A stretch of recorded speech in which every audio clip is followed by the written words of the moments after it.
A man who achieved everything society values, yet found himself questioning the very foundations of human existence. Born into Russian aristocracy in 1828, he would become not only one of literature's greatest voices, but also one of philosophy's most radical thinkers. Most people know Tolstoy for War and Peace and Anna Karenina, masterpieces that established him as a literary giant. But beneath the surface of these novels lay a mind wrestling with the deepest questions of human existence, questions that would eventually consume his entire life and transform him from a celebrated artist into a revolutionary philosopher. Tolstoy's philosophical journey began not in the lecture halls of universities, but in the depths of personal crisis. At the height of his fame, when he possessed everything that supposedly brings happiness, wealth, recognition, a loving family, and artistic genius, he found himself standing at the edge of an abyss. The question that haunted him was devastatingly simple, yet impossible to answer through conventional means. If death makes everything ultimately meaningless, if all human achievements crumble into dust, if love itself cannot survive the grave, then what possible significance can life have? This question would drive Tolstoy to construct a philosophical system unlike anything that came before it. His philosophy was not built in ivory towers, but forged in the fire of lived experience, tested against the harsh realities of Russian society, and refined through decades of spiritual struggle. What emerged was a worldview that challenged every assumption of modern civilization, from the nature of art and education to the foundations of government and the meaning of religious faith. Tolstoy's philosophy was revolutionary, not because it offered new theories, but because it demanded that philosophical ideas be lived rather than merely discussed. Unlike the systematic philosophers of his era, Tolstoy approached truth through multiple channels. He was simultaneously a mystic and a rationalist, an anarchist and a Christian, a critic of civilization and a seeker of universal human values. His ideas would eventually influence figures as diverse as Mahatma Gandhi and Ludwig Wittgenstein, Martin Luther King and James Baldwin, shaping movements for social justice, nonviolent resistance and spiritual renewal that continue to this day. To understand Tolstoy's philosophy is to encounter a mind that refused to accept easy answers, a thinker who insisted that the most important questions in life are also the most difficult ones. Part 1. The Great Spiritual Earthquake. The 1870s marked a watershed moment in Tolstoy's life, a period he would later describe as a complete spiritual earthquake that shattered everything he thought he knew about existence. He was 50 years old, at the absolute pinnacle of literary success, with Anna Karenina bringing him international acclaim and financial security beyond imagination. By every external measure, Leo Tolstoy was living a charmed life. He owned vast estates, commanded the respect of intellectuals across Europe, had published novels that would outlive him by centuries, and enjoyed a large, healthy family. Yet beneath this surface of success, something profound and terrifying was stirring. The crisis began subtly, almost imperceptibly, like a crack in a foundation that grows wider with each passing day.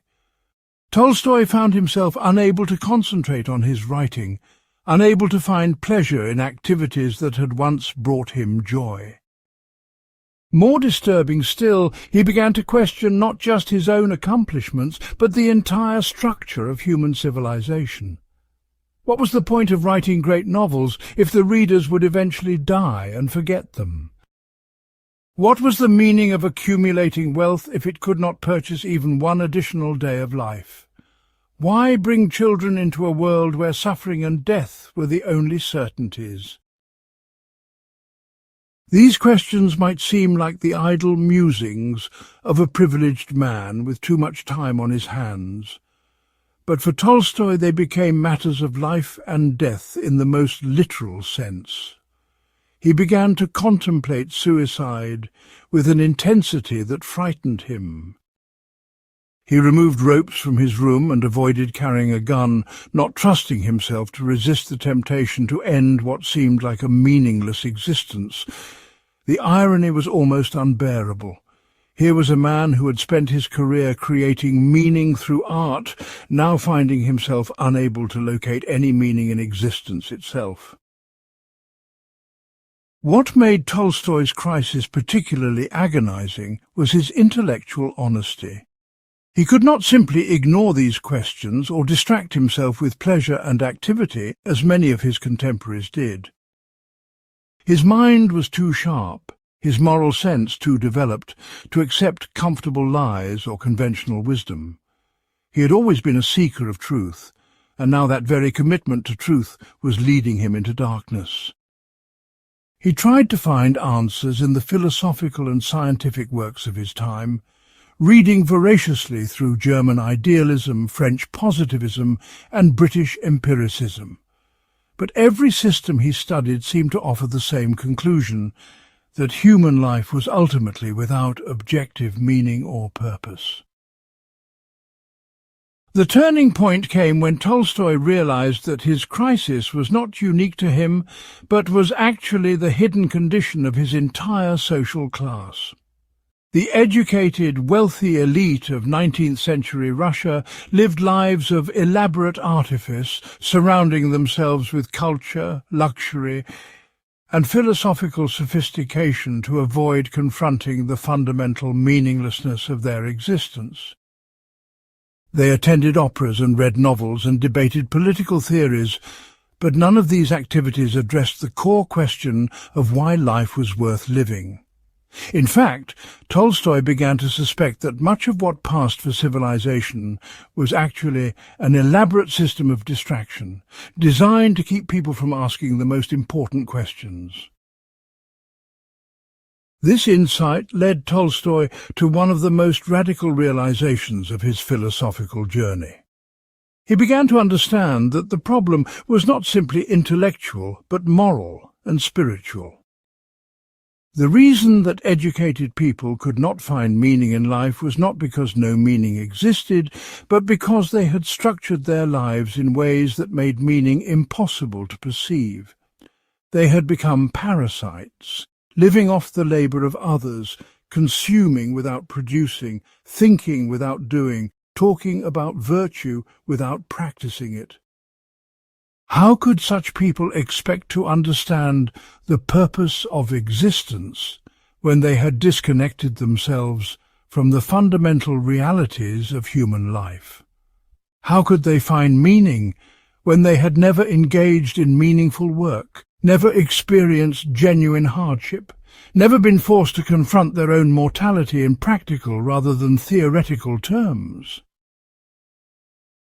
This realization would prove to be the foundation stone of Tolstoy's entire philosophical system. The crisis that had nearly driven him to suicide became the catalyst for a complete transformation of his worldview.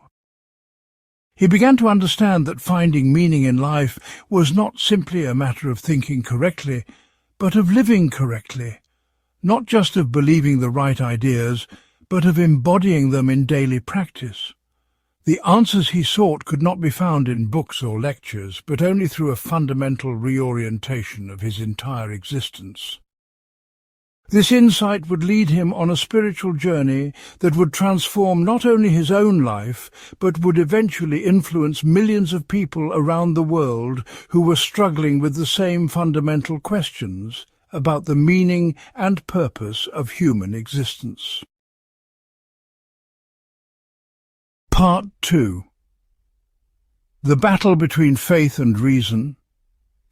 Tolstoy's spiritual crisis forced him to confront one of philosophy's most ancient and persistent questions, the relationship between faith and reason.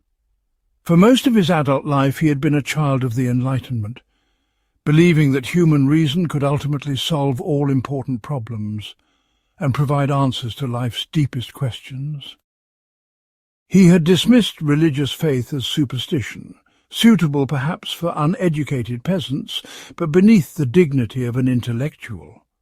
Yet now, when reason had led him to the brink of despair, he found himself wondering whether faith might offer something that rational analysis could not. The breakthrough came when Tolstoy began to observe the lives of ordinary people, particularly the peasants who worked on his estate. These were men and women who possessed little formal education, who could barely read and write, who knew nothing of philosophy or science. Yet they seemed to possess something that all his learning had failed to provide, a deep sense of purpose and meaning that sustained them through hardship and suffering. They did not question whether life was worth living, because they knew, with a certainty that transcended argument, that it was.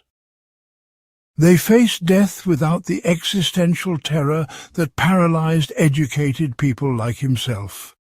They found joy in simple things, meaning in ordinary work, and hope in the face of tragedy. This observation led Tolstoy to a startling conclusion.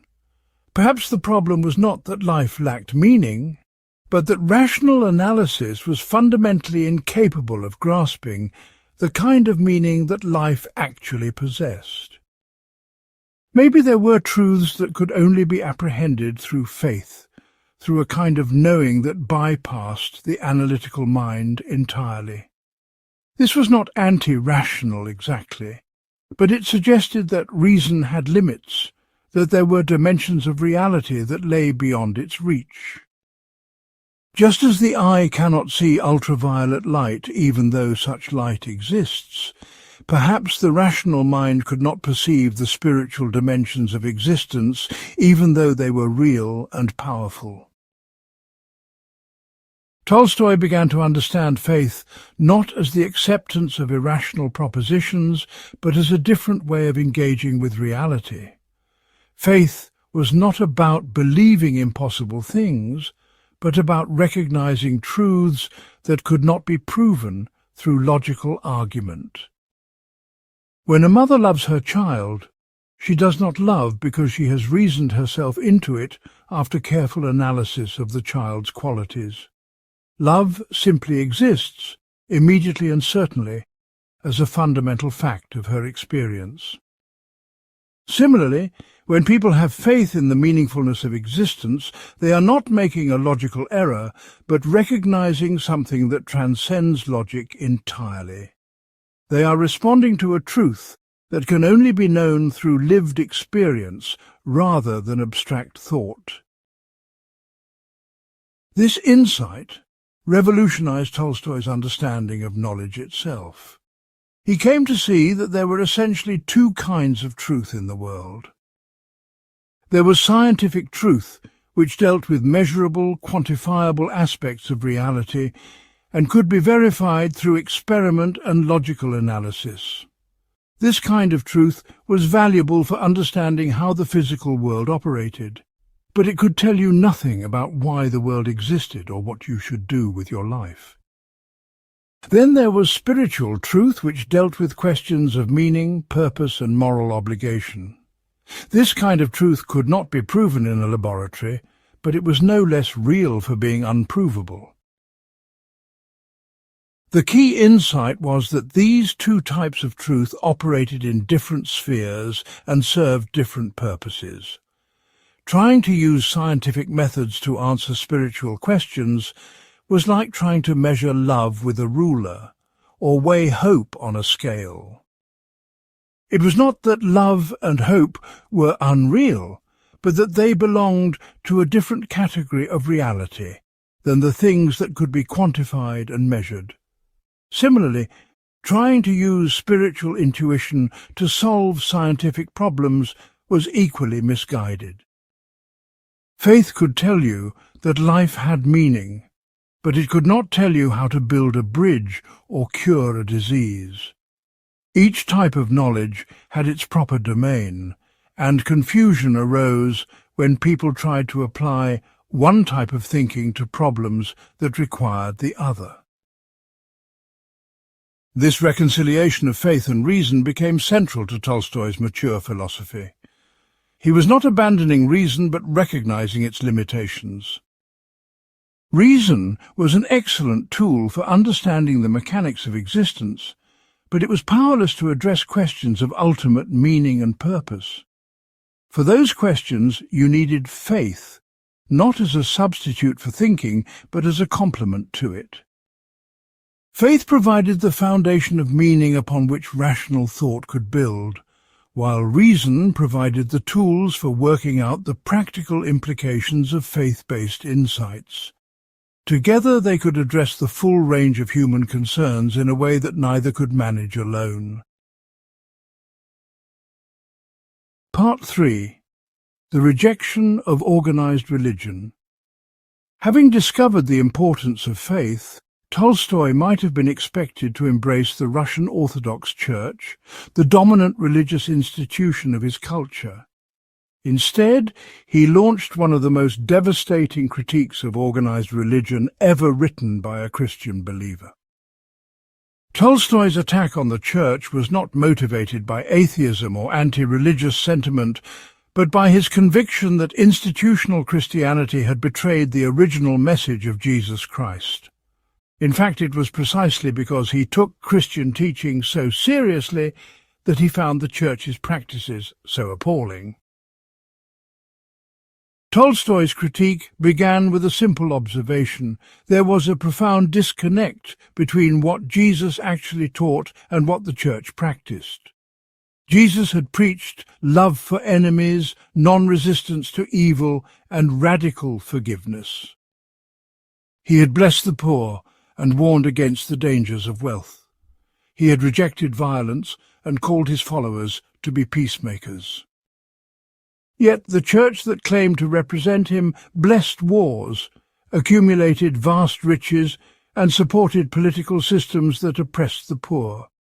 The Orthodox Church in Russia was little more than a department of the state, providing religious justification for the Tsar's absolute power and helping to keep the peasants docile and obedient. Even more troubling to Tolstoy was the Church's emphasis on supernatural beliefs rather than ethical practice. The clergy spent endless time debating abstract theological questions about the nature of the Trinity or the mechanics of salvation, while largely ignoring Jesus' clear teachings about how people should treat each other.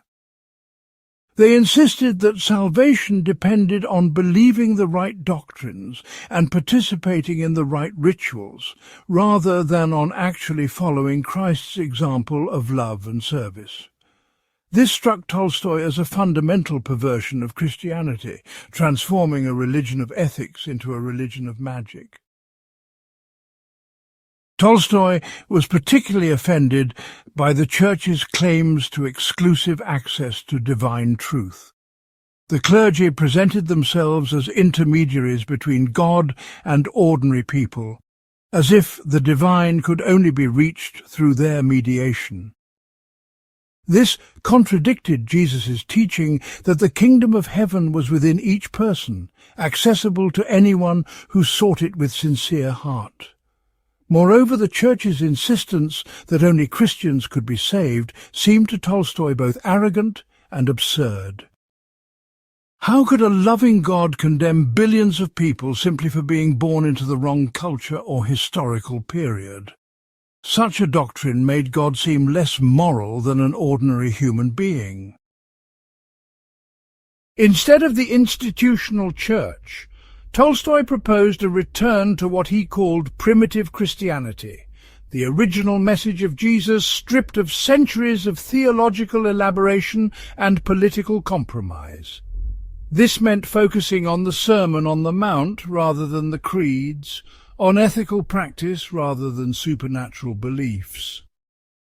It meant treating Christianity as a way of life rather than a set of propositions to be believed.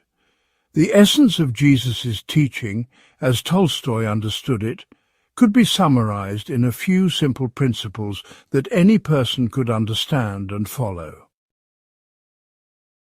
First, all human beings were children of the same divine source and therefore brothers and sisters to each other.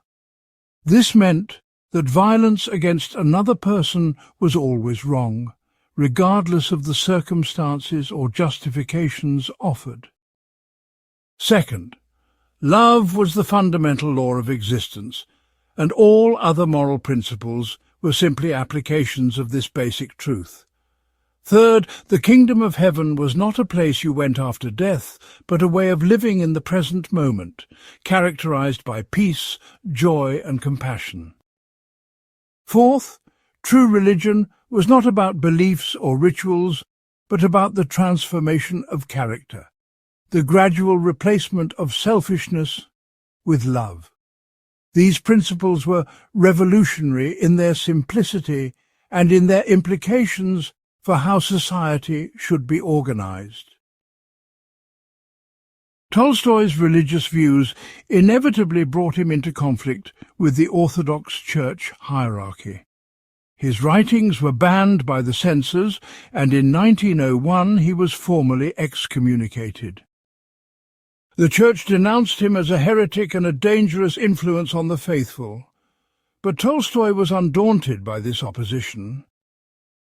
He believed that institutional Christianity had already excommunicated itself from the true spirit of Christ through its compromises with worldly power.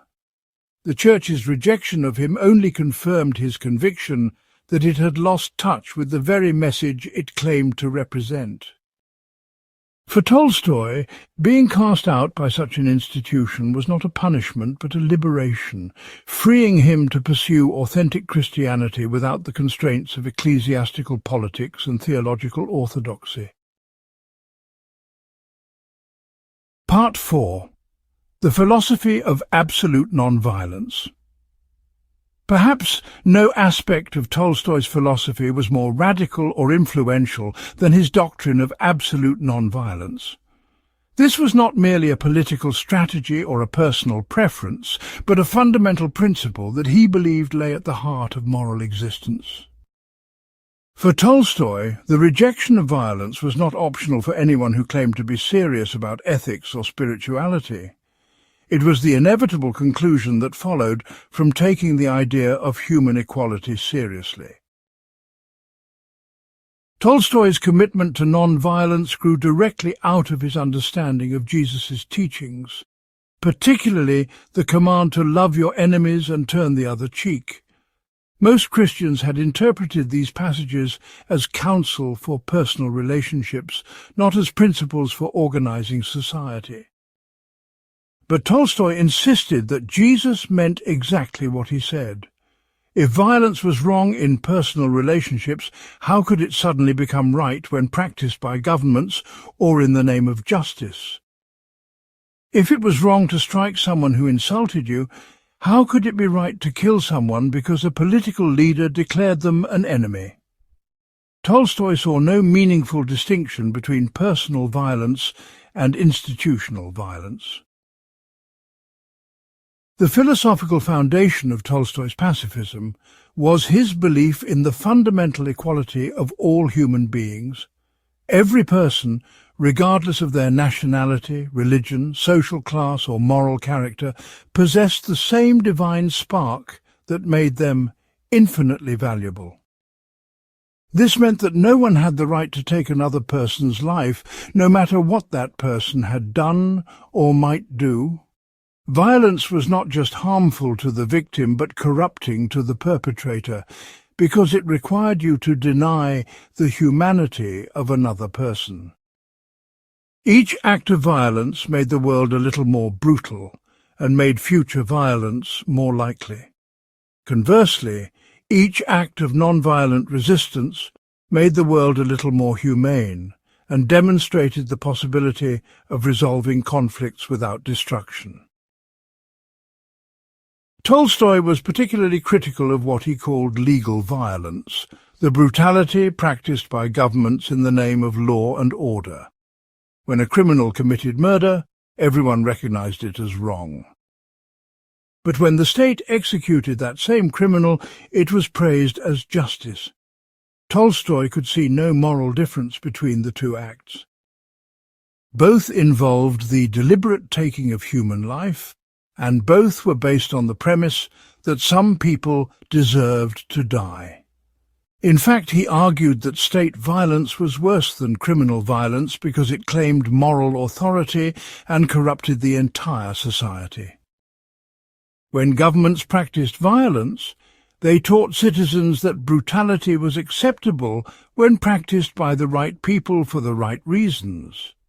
This inevitably led to more violence throughout society, as people learned to justify their own brutality by appealing to higher purposes. The same logic applied to war, which Tolstoy saw as the ultimate expression of collective insanity. Nations would mobilize millions of young men to kill each other over disputes that could have been resolved through negotiation and compromise. Governments would spend vast resources on weapons while their own people lacked food, housing and education. They would invoke God's blessing on their armies while teaching their soldiers to commit acts that would be considered murder in any other context. Most absurdly of all, both sides in every war claimed to be fighting for justice and righteousness, as if the same God could simultaneously bless contradictory causes. Tolstoy concluded that war was nothing more than mass murder disguised as patriotism, a way for rulers to sacrifice their subjects for personal ambition while avoiding the risks themselves. But Tolstoy's non-violence was not passive or weak. He distinguished sharply between non-resistance to evil and non-cooperation with evil. True non-violence required tremendous courage and moral strength, because it meant being willing to suffer rather than inflict suffering on others. It meant refusing to participate in unjust systems, even when such refusal carried severe personal costs. It meant speaking truth to power, even when truth was unwelcome and dangerous. Most importantly, it meant taking personal responsibility for creating the kind of world you wanted to live in, rather than waiting for others to change first. Tolstoy believed that non-violent resistance was actually more effective than violence in creating lasting social change. Violence might achieve temporary victories, but it always generated counter-violence that perpetuated cycles of conflict. Non-violence, by contrast, could actually transform opponents rather than simply defeating them. When people practiced genuine love toward their enemies, it often awakened the conscience of those enemies and created the possibility of genuine reconciliation. This was not naive optimism, but a hard-earned insight based on Tolstoy's observation of how moral force operated in human relationships. The power of non-violence lay not in its ability to compel obedience, but in its capacity to inspire voluntary transformation. Part 5. Christian Anarchism and the Rejection of the State. Tolstoy's commitment to non-violence led him inevitably to anarchism, the belief that all forms of government were inherently illegitimate. This was not the anarchism of bombs and revolutionary violence, but a principled rejection of coercive authority based on Christian ethics.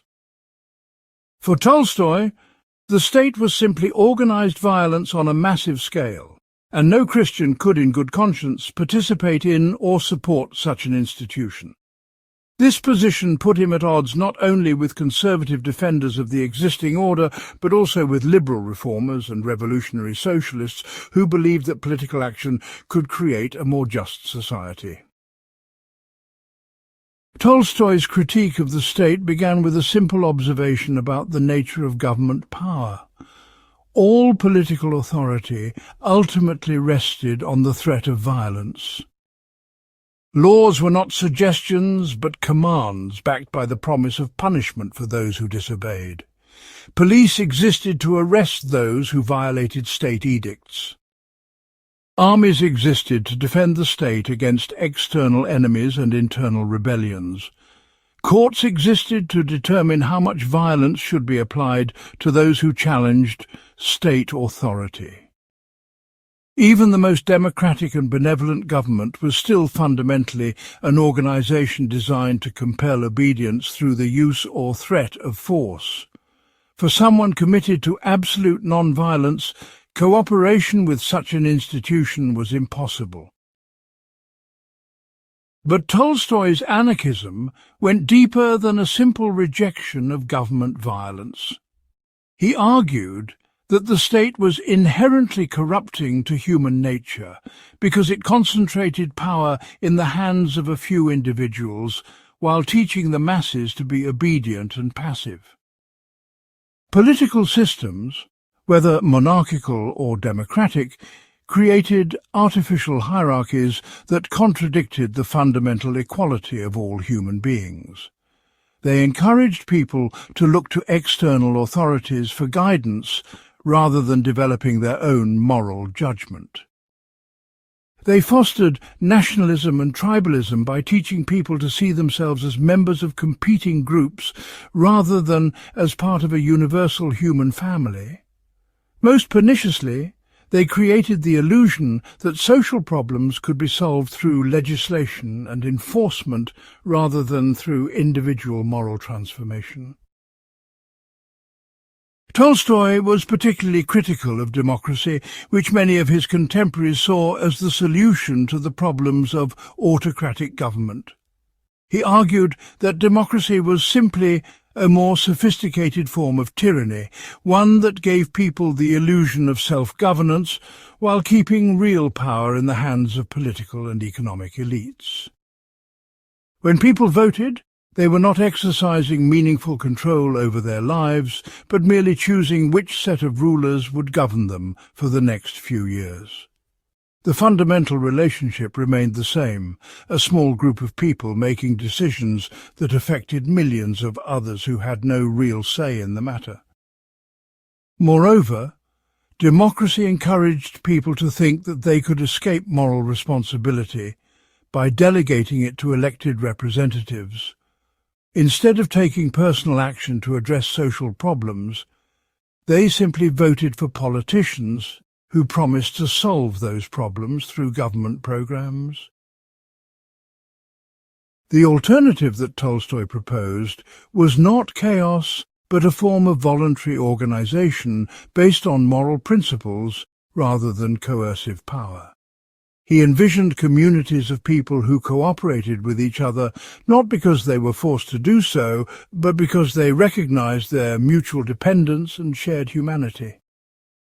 Such communities would not need external authority because their members would govern themselves according to the law of love.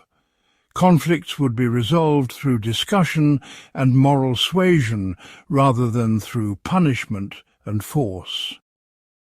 People would contribute to the common good not because they were compelled to do so, but because they understood that their own welfare was inseparable from the welfare of others. This was not utopian dreaming, but a practical vision of how human society could be organized if people took seriously the ethical teachings of Jesus. Tolstoy recognized that such a transformation of society could not happen overnight or through political revolution. It required a gradual change in human consciousness, a growing recognition that cooperation was more rational than competition, and that love was more powerful than force. This change had to begin with individuals who were willing to live according to these principles, even when surrounded by a society that rejected them. Each person who refused to participate in violence, who treated others with genuine compassion, who took responsibility for their own moral development, was contributing to the eventual transformation of the entire human community. The kingdom of heaven was not a place but a way of living, and it would come into existence when enough people chose to embody its principles in their daily lives. This was slow work, requiring patience and persistence, but Tolstoy believed it was the only way to create lasting social change. Part 6. Art as Moral Communication. Tolstoy's aesthetic philosophy, developed most fully in his 1897 treatise What is Art, represented one of the most radical rejections of conventional artistic values ever articulated. At a time when most intellectuals celebrated art for art's sake and viewed aesthetic experience as valuable in itself, Tolstoy insisted that art had no legitimacy unless it served moral and spiritual purposes. This was not the position of a Philistine who failed to appreciate beauty, but the carefully reasoned conclusion of someone who understood the immense power of artistic expression and believed that such power carried corresponding responsibilities. Tolstoy's theory began with a fundamental redefinition of what art actually was. Instead of defining art in terms of beauty or aesthetic pleasure, he argued that art was essentially a form of communication, a way of transmitting feelings and experiences from one person to another. When an artist created a genuine work of art, they were not trying to make something beautiful, but to share an emotional experience that they had lived through themselves. The painting, poem, or musical composition was simply the medium through which this transmission occurred. If the work succeeded in making the audience feel what the artist had felt, then it was good art, regardless of whether it conformed to traditional standards of beauty. If it failed to create this emotional connection, then it was not really art at all, no matter how technically accomplished or aesthetically pleasing it might be. This communicative theory of art had radical implications for how artistic value should be determined. Tolstoy argued that the worth of an artwork depended on three factors: the genuineness of the emotion being expressed, the importance of that emotion for human life, and the clarity with which it was communicated. Genuine emotion meant that the artist had actually experienced the feeling they were trying to convey, rather than simply manufacturing it for effect. Important emotion meant feelings that contributed to human solidarity and moral development, rather than those that promoted selfishness or vice. Clear communication meant that the artwork could be understood by ordinary people without special education or cultural initiation. Art that failed on any of these criteria was, in Tolstoy's view, false art that served no legitimate purpose. Applying these standards, Tolstoy reached conclusions that shocked the artistic establishment of his time. He dismissed much of what was considered high culture, including works by Shakespeare, Wagner, and even his own novels War and Peace and Anna Karenina, as false art created for the entertainment of the privileged classes. These works might be technically sophisticated and emotionally powerful, but they communicated feelings and values that were accessible only to educated elites, and that often promoted immoral attitudes. Shakespeare's plays, for example, glorified violence and revenge while treating the suffering of common people as comic relief. Wagner's operas celebrated pagan mythology and aristocratic values that contradicted Christian ethics. Even Tolstoy's own great novels, he came to believe, were too complex and culturally specific to reach ordinary readers and dealt with the problems of the wealthy, rather than addressing universal human concerns. By contrast, Tolstoy praised simple folk songs, religious hymns, and stories that conveyed universal feelings of love, compassion, and solidarity. He valued children's literature and peasant art because they spoke directly to basic human emotions without requiring sophisticated interpretation. He admired the biblical parables because they used simple narratives to communicate profound spiritual truths that anyone could understand. These works might not display the technical virtuosity that critics valued, but they succeeded in the most important task of art, creating emotional connections between human beings and promoting moral development. Tolstoy's aesthetic theory was closely connected to his social and political philosophy. He argued that the art of his time had become corrupted because it served the interests of a parasitic leisure class, rather than addressing the needs of humanity as a whole. Wealthy patrons commissioned works that flattered their vanity and confirmed their prejudices, while artists competed to create increasingly exotic and artificial productions that demonstrated their cleverness rather than their humanity. This system not only produced bad art but also diverted enormous resources from meeting basic human needs. The money spent on a single opera production could feed hundreds of hungry families. Yet society praised artistic extravagance while ignoring widespread poverty. True art, Tolstoy believed, would emerge only when artists committed themselves to serving universal human values rather than the tastes of cultural elites. The ultimate purpose of art, in Tolstoy's view, was to contribute to the moral evolution of humanity. By sharing authentic experiences of love, compassion, and spiritual insight, artists could help people understand their common humanity and develop their capacity for empathy. Art could break down the barriers of class, nationality, and culture that divided human beings from each other.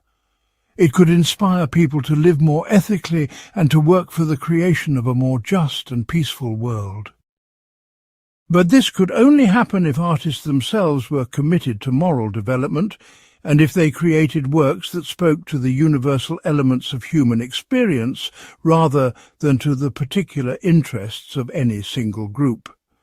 Art had the power to transform society, but only if it first transformed the hearts and minds of those who created and experienced it. Part 7. Education and Human Development. Tolstoy's approach to education was as revolutionary as his views on art and politics, based on the radical premise that children were naturally good and naturally curious, and that traditional schooling often did more harm than good.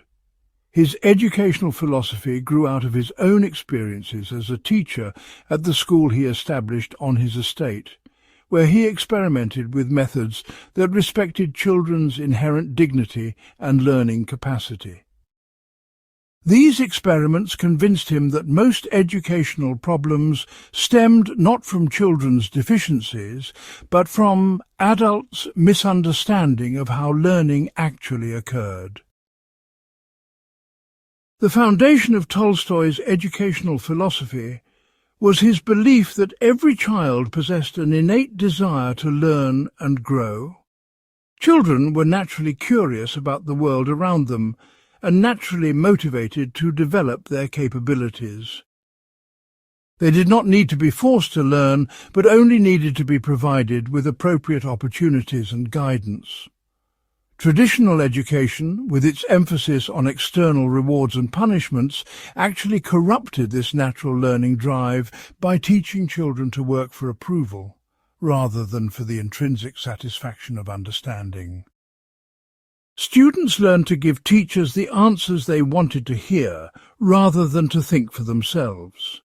They became passive recipients of information, rather than active explorers of knowledge.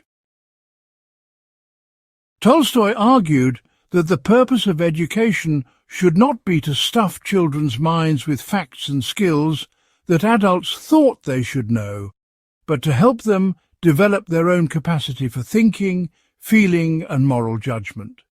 Each child was a unique individual with their own interests, talents, and developmental timeline. Education should adapt to the child rather than forcing the child to adapt to predetermined curriculum and schedules. This meant allowing children considerable freedom to choose what they studied and how they approached their learning. It meant treating children as partners in the educational process rather than as objects to be moulded by adult authority. Most importantly, it meant recognizing that children often understood things that adults had forgotten or lost sight of. In his school at Yasnaya Polyana, Tolstoy put these principles into practice with remarkable results. There were no grades, no punishments, no forced attendance, and no rigid curriculum. Children came to school when they wanted to learn, and left when they had other things to do. They chose their own subjects of study and worked at their own pace. Teachers served as resources and guides, rather than as authorities who imposed their will on students. The atmosphere was relaxed and joyful, more like a family than an institution. Yet the children in this school learned faster and more thoroughly than students in traditional schools, precisely because they were genuinely engaged with their studies rather than merely going through the motions of compliance. Tolstoy's educational experiments taught him important lessons about the relationship between freedom and responsibility. When children were given genuine freedom to make choices about their learning, they generally made good choices. They might spend a day playing instead of studying, but they would return to their books when they felt ready to learn.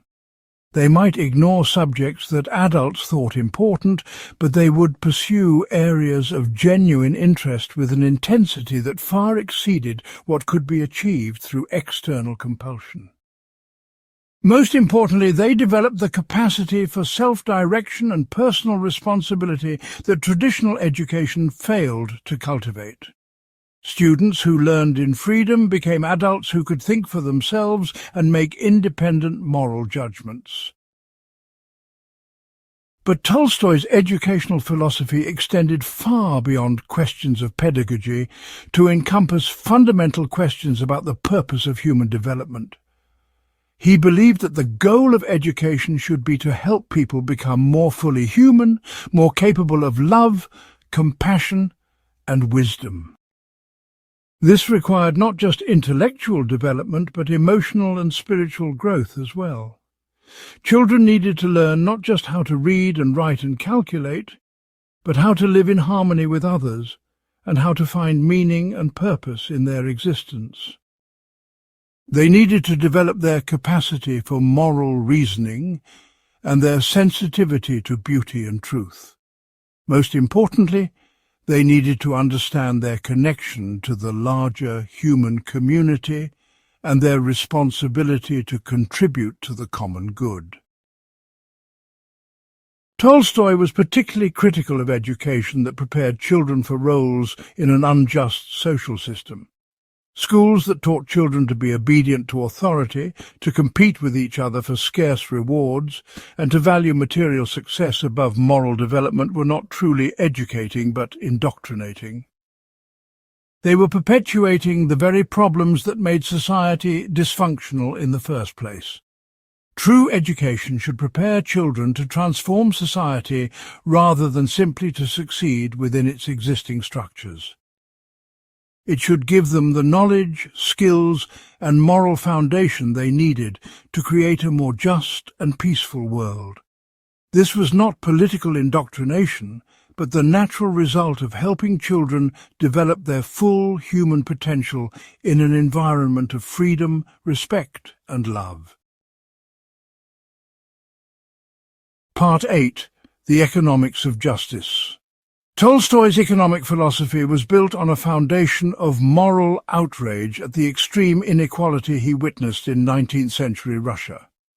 He saw vast estates worked by impoverished peasants, wealthy nobles who had never done a day of productive labor in their lives, and an economic system that seemed designed to transfer wealth from those who worked to those who owned. This was not merely an unfortunate side effect of economic development, but a fundamental injustice that corrupted both the rich and the poor and prevented society from achieving its moral potential. The centerpiece of Tolstoy's economic thinking was his embrace of Georgism, the economic philosophy developed by American economist Henry George. George had argued that the root of economic inequality lay in private ownership of land, which allowed landowners to collect rent from others simply by virtue of owning what nature had provided freely.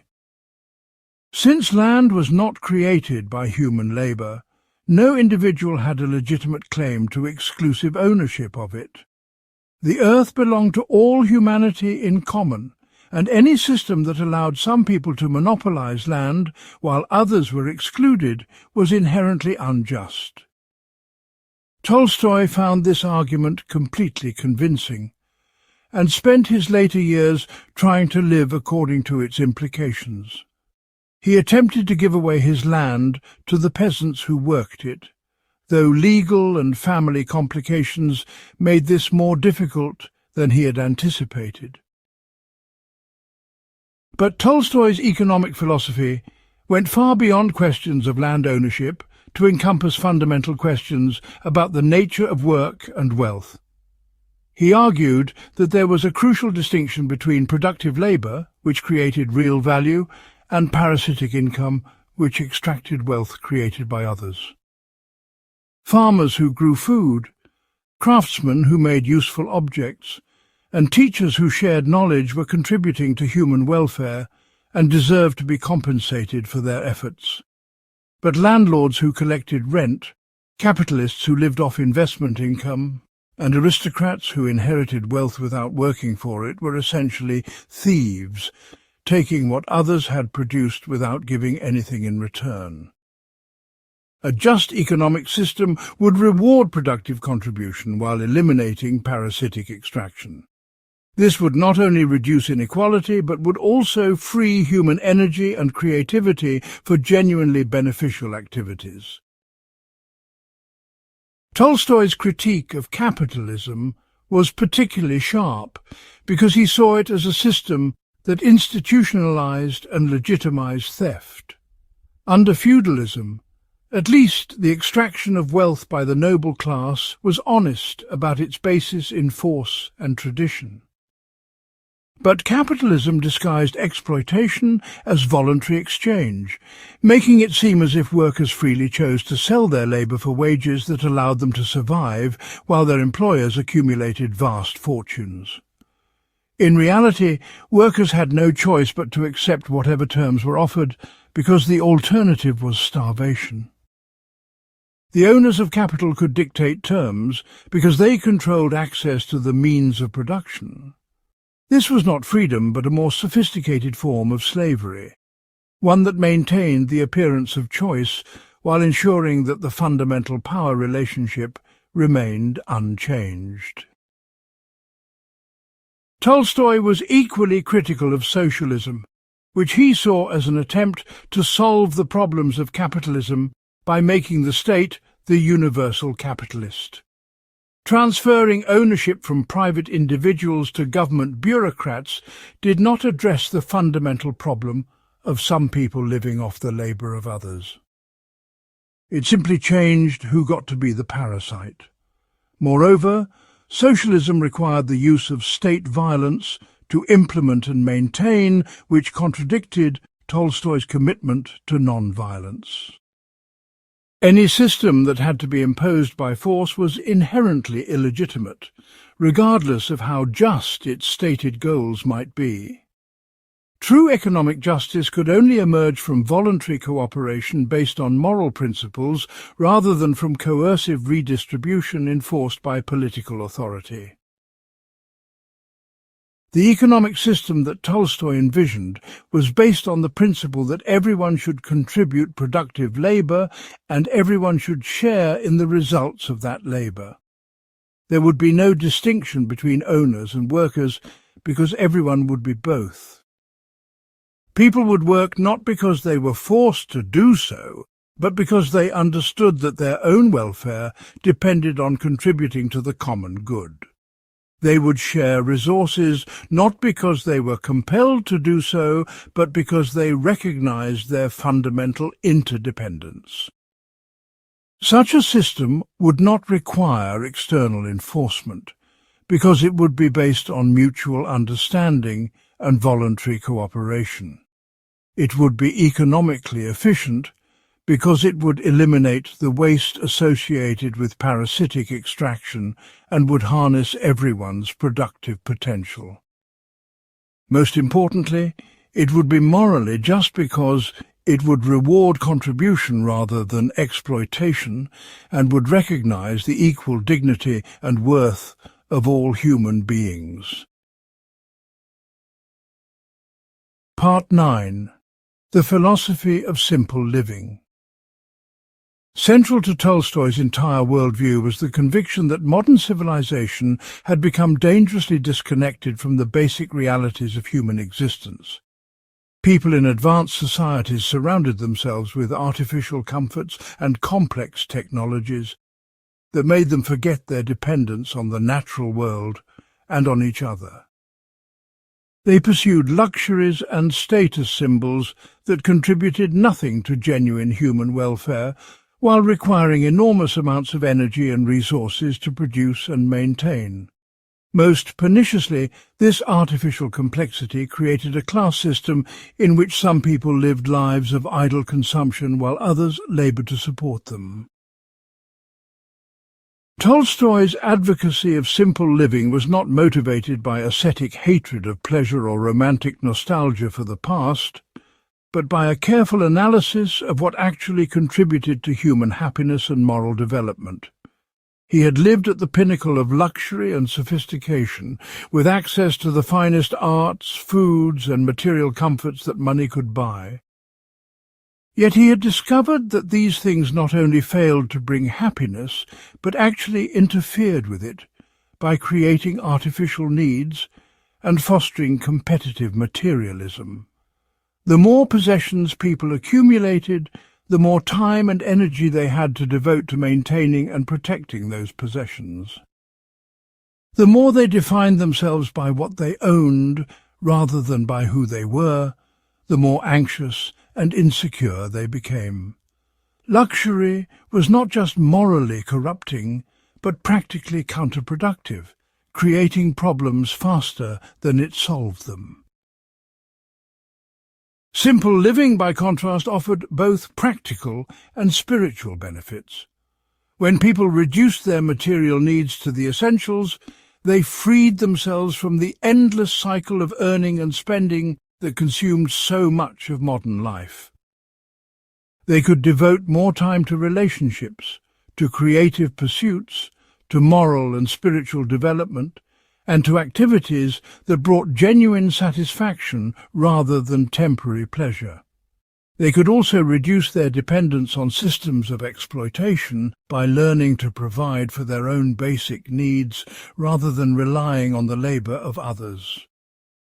Most importantly, they could develop a more authentic relationship with the natural world by experiencing directly the sources of food, shelter and clothing rather than treating these necessities as commodities that appeared magically in stores. Simple living was not about deprivation, but about distinguishing between genuine needs and artificial wants. Tolstoy practiced what he preached, much to the dismay of his family and social circle. He gave up his aristocratic lifestyle to live like a peasant, wearing simple clothes, eating plain food, and doing manual labour alongside the workers on his estate. He learned to cobble shoes and to work in the fields, not as a hobby or symbolic gesture, but as a way of connecting with the fundamental activities that sustained human life. This was not always easy or comfortable, and it created considerable tension with his wife, who had not chosen to abandon the lifestyle into which she had been born.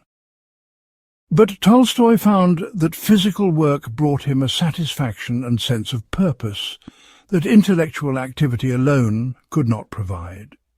There was something deeply fulfilling about creating useful things with his own hands and about contributing directly to meeting human needs rather than simply manipulating symbols and ideas.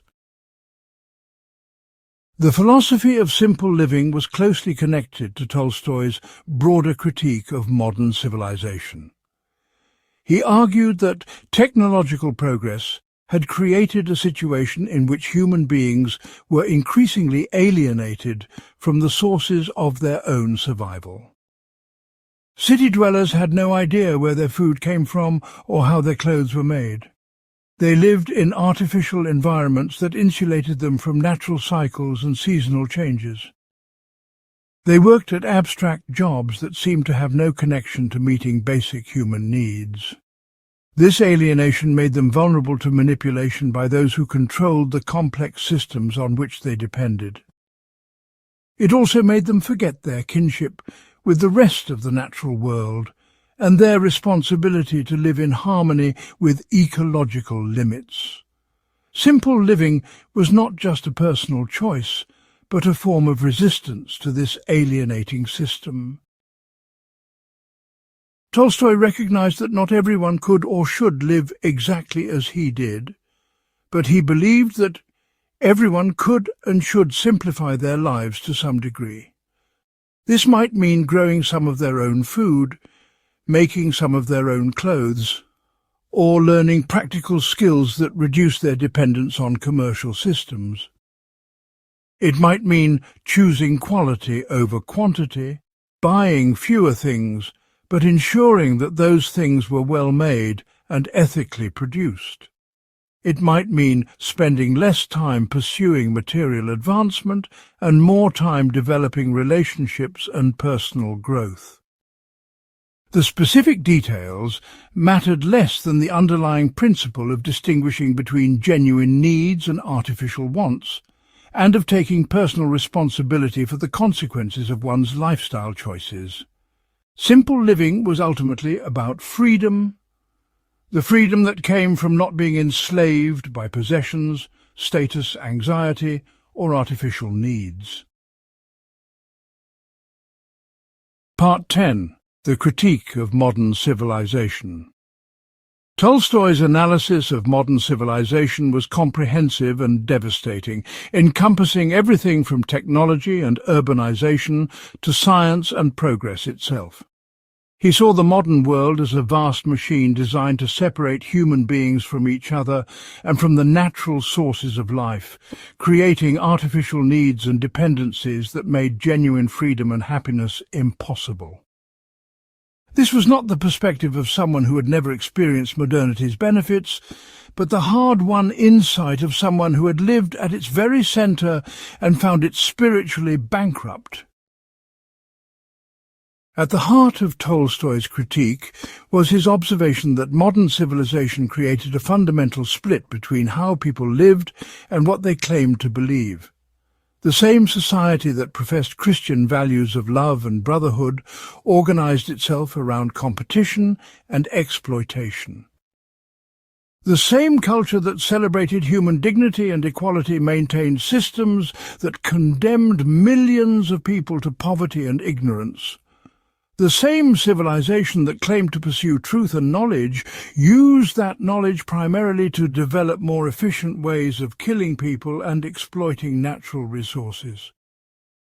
This contradiction was not accidental but structural, built into the very foundations of modern society.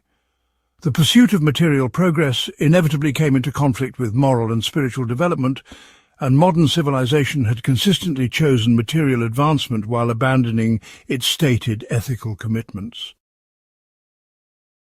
Tolstoy was particularly critical of the cult of scientific progress that dominated intellectual life in his era.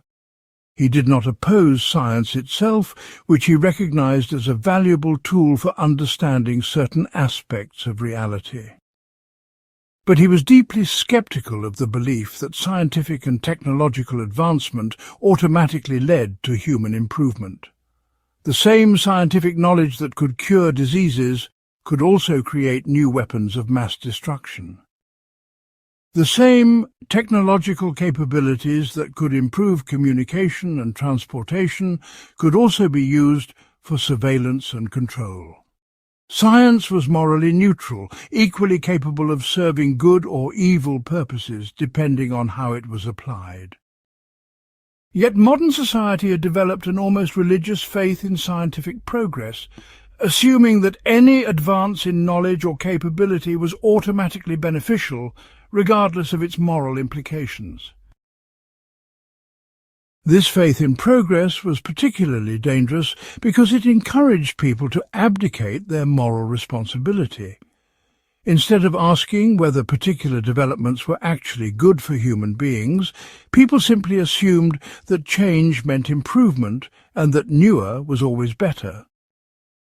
They became passive consumers of whatever innovations were offered to them, regardless of the social or environmental costs.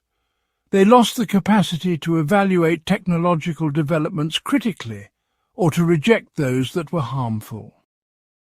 Most importantly, they began to measure human worth by external standards of efficiency and productivity, rather than by internal standards of character and wisdom.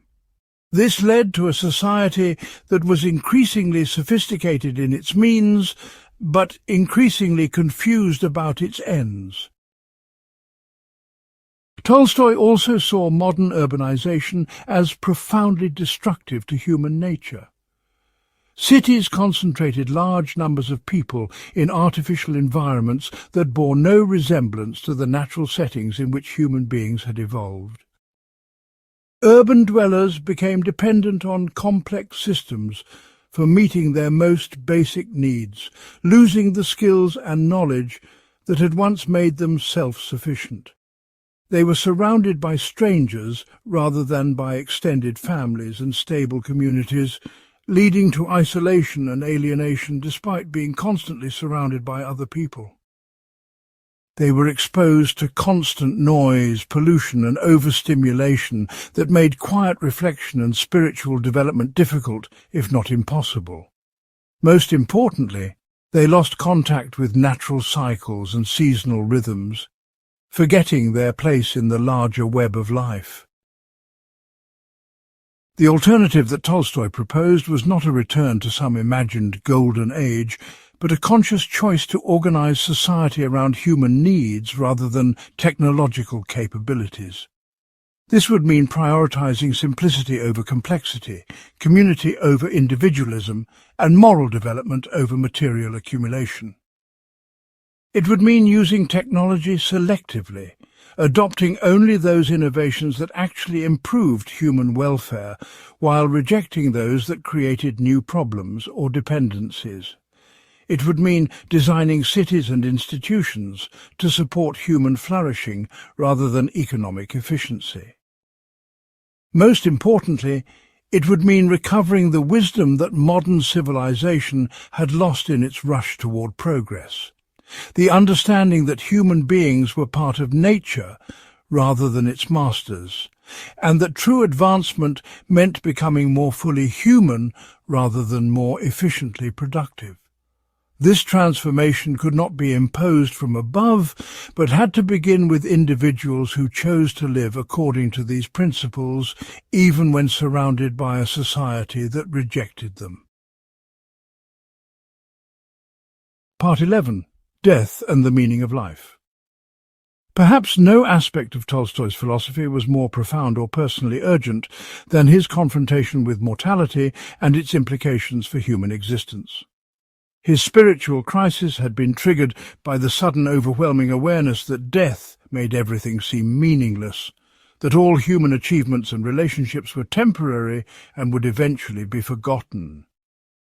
Yet through his philosophical journey, he came to develop a radically different understanding of death's role in human life, one that transformed terror into acceptance and meaninglessness into purpose. Tolstoy's early horror of death had been based on his identification of himself with his physical body and his individual personality.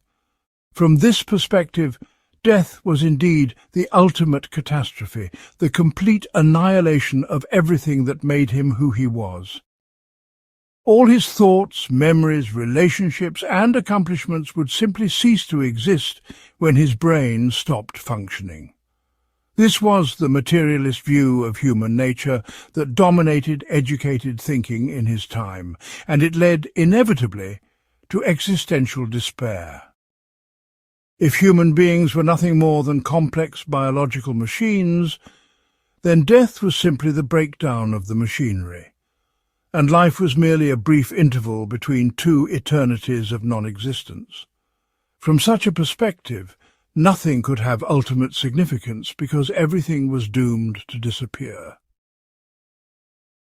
But Tolstoy's exploration of faith and spirituality led him to a fundamentally different understanding of human nature.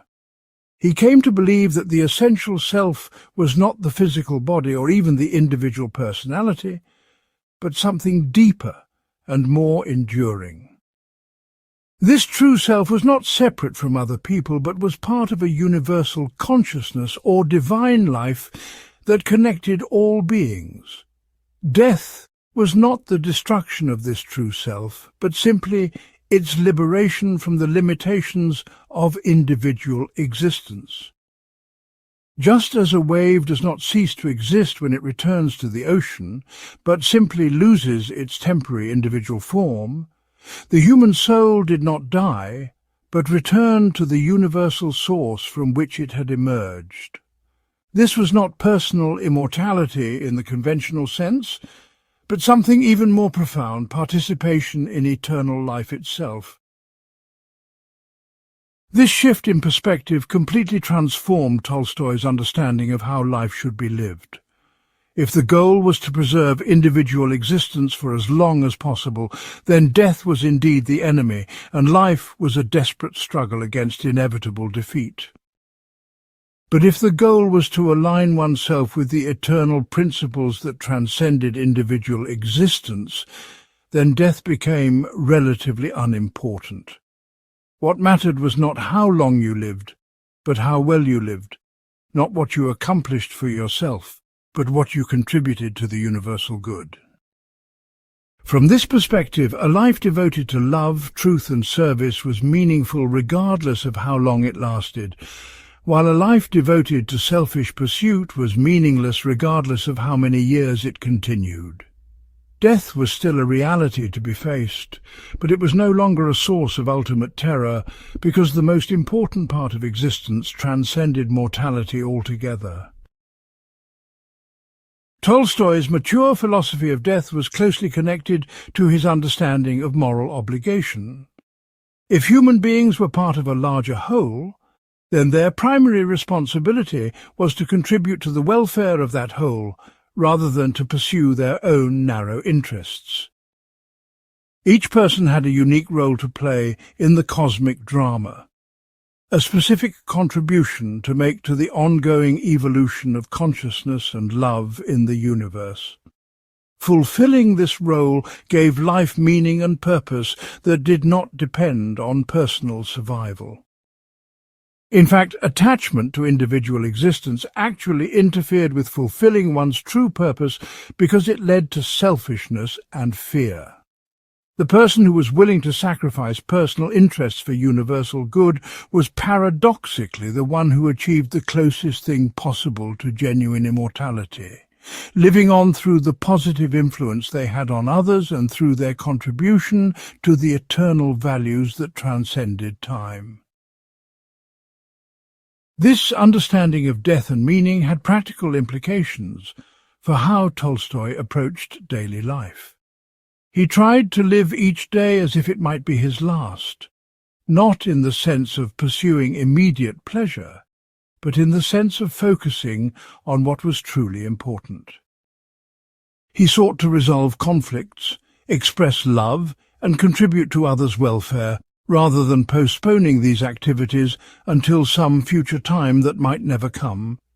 He tried to reduce his attachment to possessions, status and achievements that would disappear at death, while strengthening his commitment to principles and relationships that had enduring significance. Most importantly, he sought to develop the spiritual qualities that connected him to eternal life, compassion, wisdom and selfless service. Death remained a mystery that could not be fully understood through rational analysis, but it was no longer a source of paralyzing fear, because he had found sources of meaning that transcended mortality. Part 12. Love as the Universal Law. At the center of Tolstoy's entire philosophical system was the conviction that love was not merely one human emotion among others, but the fundamental law that governed all existence. This was not sentimental romanticism, but a carefully reasoned conclusion based on his observation of how the universe actually operated. Everything in nature was interconnected and interdependent, from the smallest biological processes to the largest cosmic structures. What appeared to be separate entities were actually parts of larger wholes, and the health of any part depended on its proper relationship to the whole. Love was simply the recognition of this fundamental unity, and the commitment to act in harmony with it rather than in opposition to it. Tolstoy's understanding of love went far beyond personal relationships to encompass all forms of genuine connection and care. When a mother cared for her child, when friends supported each other through difficulty, when strangers helped each other in times of need, they were expressing the same universal principle that kept planets in their orbits and cells functioning in harmony within organisms. Love was the force that created order out of chaos, meaning out of randomness, and beauty out of mere matter. It was what made consciousness possible, and what drove the evolution of ever greater complexity and awareness throughout the cosmos. To live in accordance with love was to align oneself with the deepest currents of reality itself. To oppose love was to fight against the fundamental structure of existence, a battle that could only end in frustration and defeat. This cosmic understanding of love had profound implications for ethics and social organization. Traditional morality often seemed arbitrary or culturally relative, a set of rules imposed by authority rather than discovered through reason. But if love was truly the fundamental law of existence, then moral principles were not arbitrary, but were discoveries about how reality actually worked. Actions that increased love, compassion and unity were not just nice, but were actually in harmony with the structure of the universe. Actions that promoted hatred, selfishness and division were not just mean, but were violations of cosmic law that would inevitably produce negative consequences. Ethics was not a matter of obeying external commands, but of learning to live in harmony with the deepest truths about existence. Tolstoy was particularly fascinated by Jesus' command to love one's enemies, which seemed to most people like an impossible and even foolish requirement. But he came to see this as perhaps the most profound insight ever articulated about the nature of reality. Enemies were simply people who had become confused about their true relationship to others and to the universe as a whole. They acted destructively not because they were inherently evil, but because they had lost sight of the fundamental unity that connected all beings. Responding to their hostility with more hostility only deepened their confusion and perpetuated cycles of conflict. But responding with love could potentially awaken their recognition of the unity they had forgotten, transforming enemies into friends and conflict into cooperation. This was not naive optimism, but practical wisdom based on understanding how consciousness actually changed and developed. The practice of universal love required tremendous courage and spiritual development. It was easy to love people who were kind to you and shared your values and interests. It was much more difficult to love those who opposed you, misunderstood you, or actively tried to harm you. But this was precisely where love proved its power and authenticity. Anyone could be pleasant when things were going well, but only someone who had truly understood the universal nature of love could maintain compassion in the face of hostility and hatred. This kind of love required the death of the ego, the false self that insisted on defending its own narrow interests, even when doing so created suffering for others. It required the birth of a larger identity that embraced all beings as part of oneself. This transformation was not something that could be achieved through willpower alone, but required grace, the spontaneous recognition of unity that came when the barriers created by fear and selfishness finally dissolved. Tolstoy believed that the gradual spread of universal love was the ultimate purpose of human evolution and the key to solving all social problems. Wars occurred because people identified with their nations rather than with humanity as a whole. Economic exploitation occurred because people prioritized their own material welfare over the welfare of others. Environmental destruction occurred because people saw nature as separate from themselves rather than as their extended body.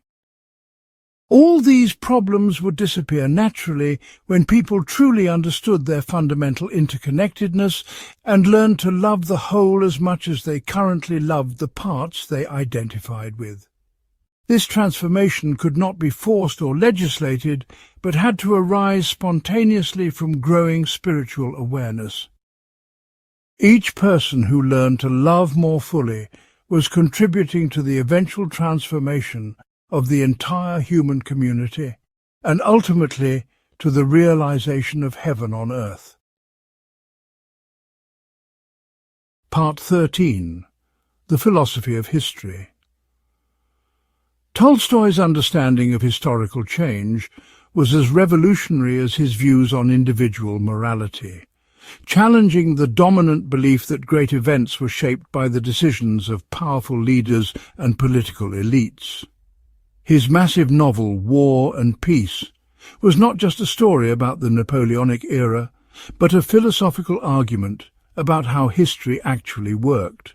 An argument that had profound implications for how people should think about social change and their own role in shaping the future. Through his careful study of historical documents and his deep reflection on the nature of human action, Tolstoy developed a theory of history that emphasized the power of ordinary people and the importance of moral rather than political factors in determining the course of events. The conventional view of history in Tolstoy's time focused almost exclusively on the actions of kings, generals, and political leaders, as if the fate of entire nations depended on the personal decisions of a few powerful individuals. Napoleon was credited with conquering Europe through his military genius, while the resistance to his invasion was attributed to the strategic brilliance of opposing commanders.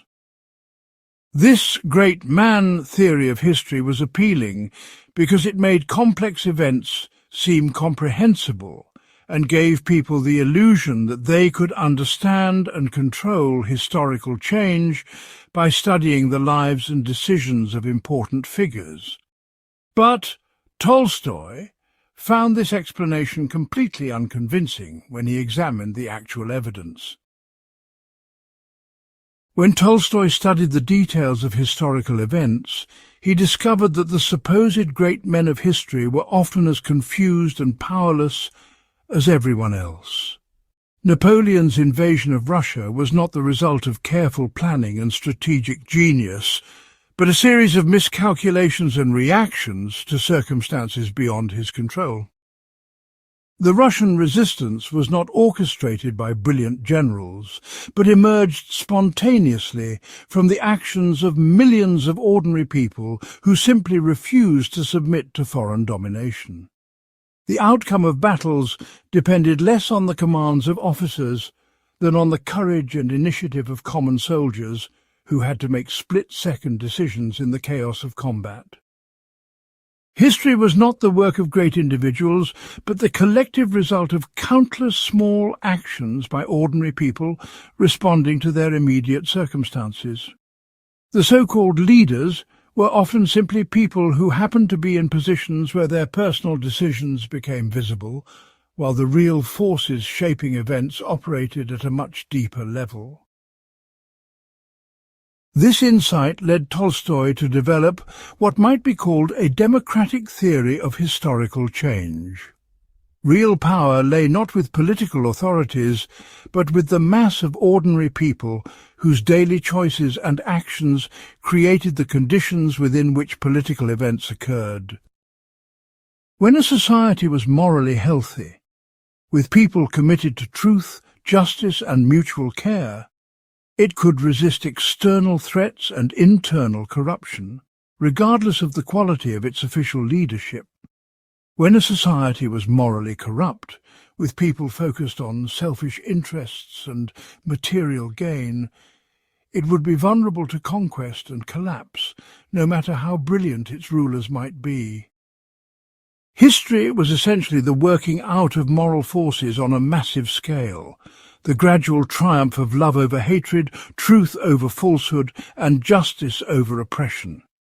This process could not be controlled by any individual or group, but could only be influenced by the cumulative effect of millions of people choosing to live according to higher principles. Tolstoy's philosophy of history was closely connected to his religious beliefs and his understanding of divine providence.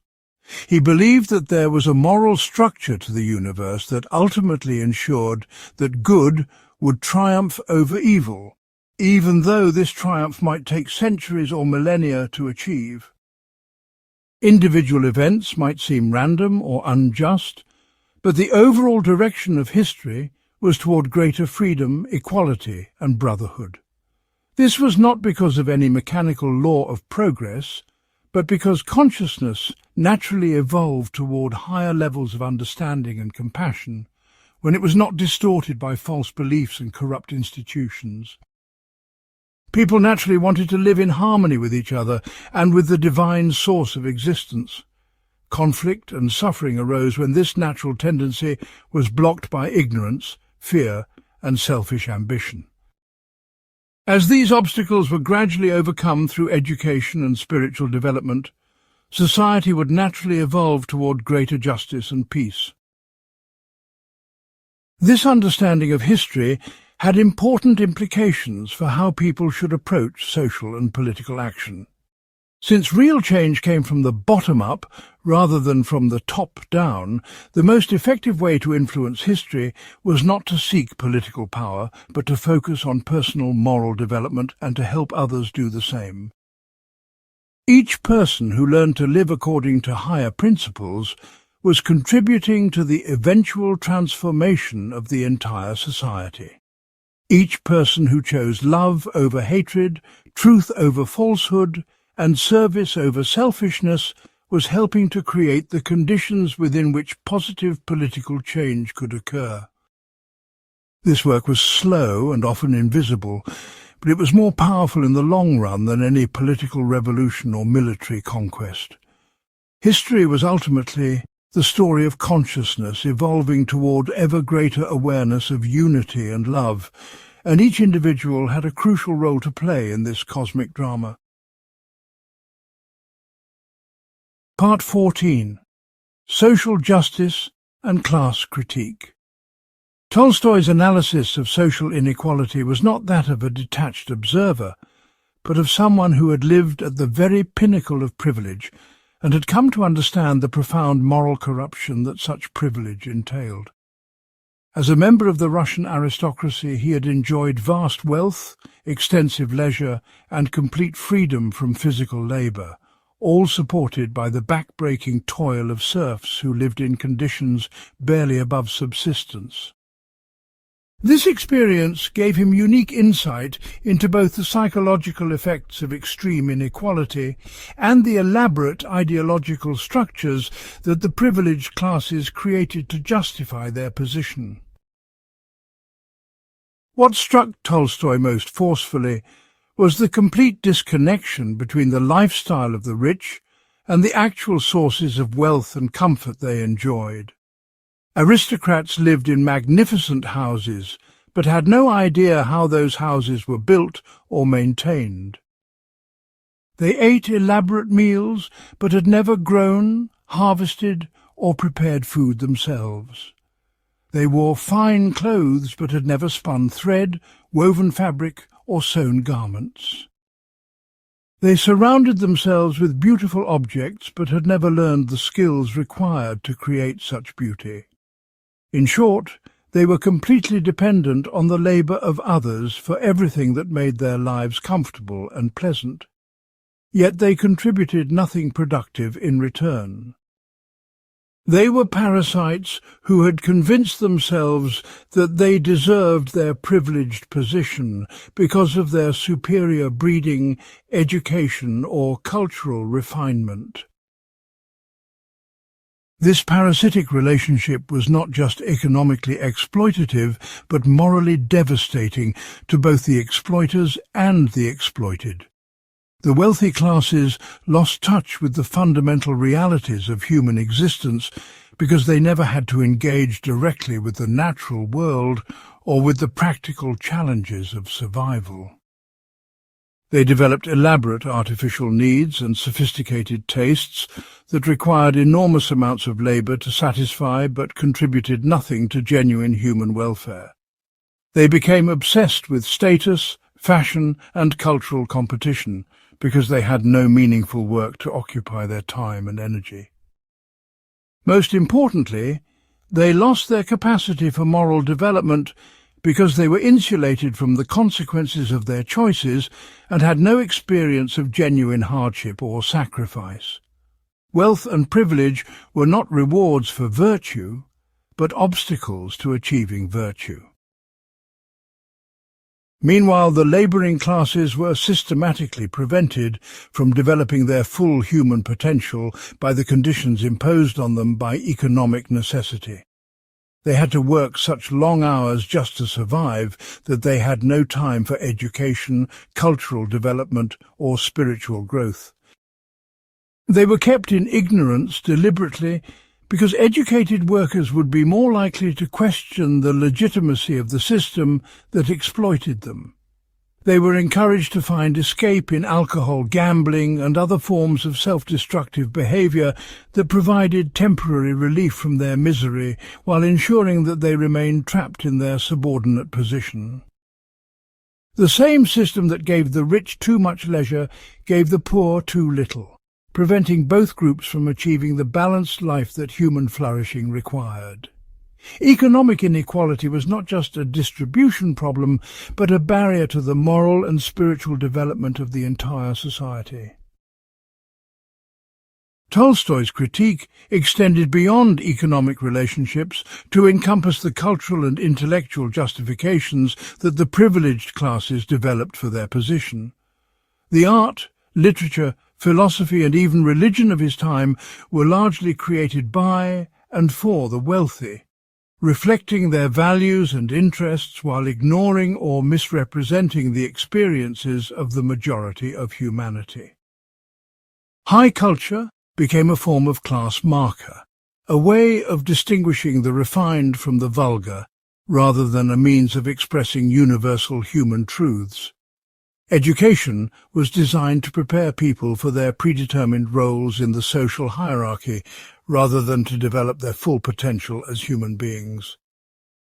Even charity and philanthropy, which seemed to express concern for the poor, were actually ways of maintaining the system while alleviating the guilt of the privileged. By providing just enough assistance to prevent revolution, while leaving the fundamental structure of inequality unchanged, charitable activities allowed the rich to feel virtuous while continuing to benefit from exploitation.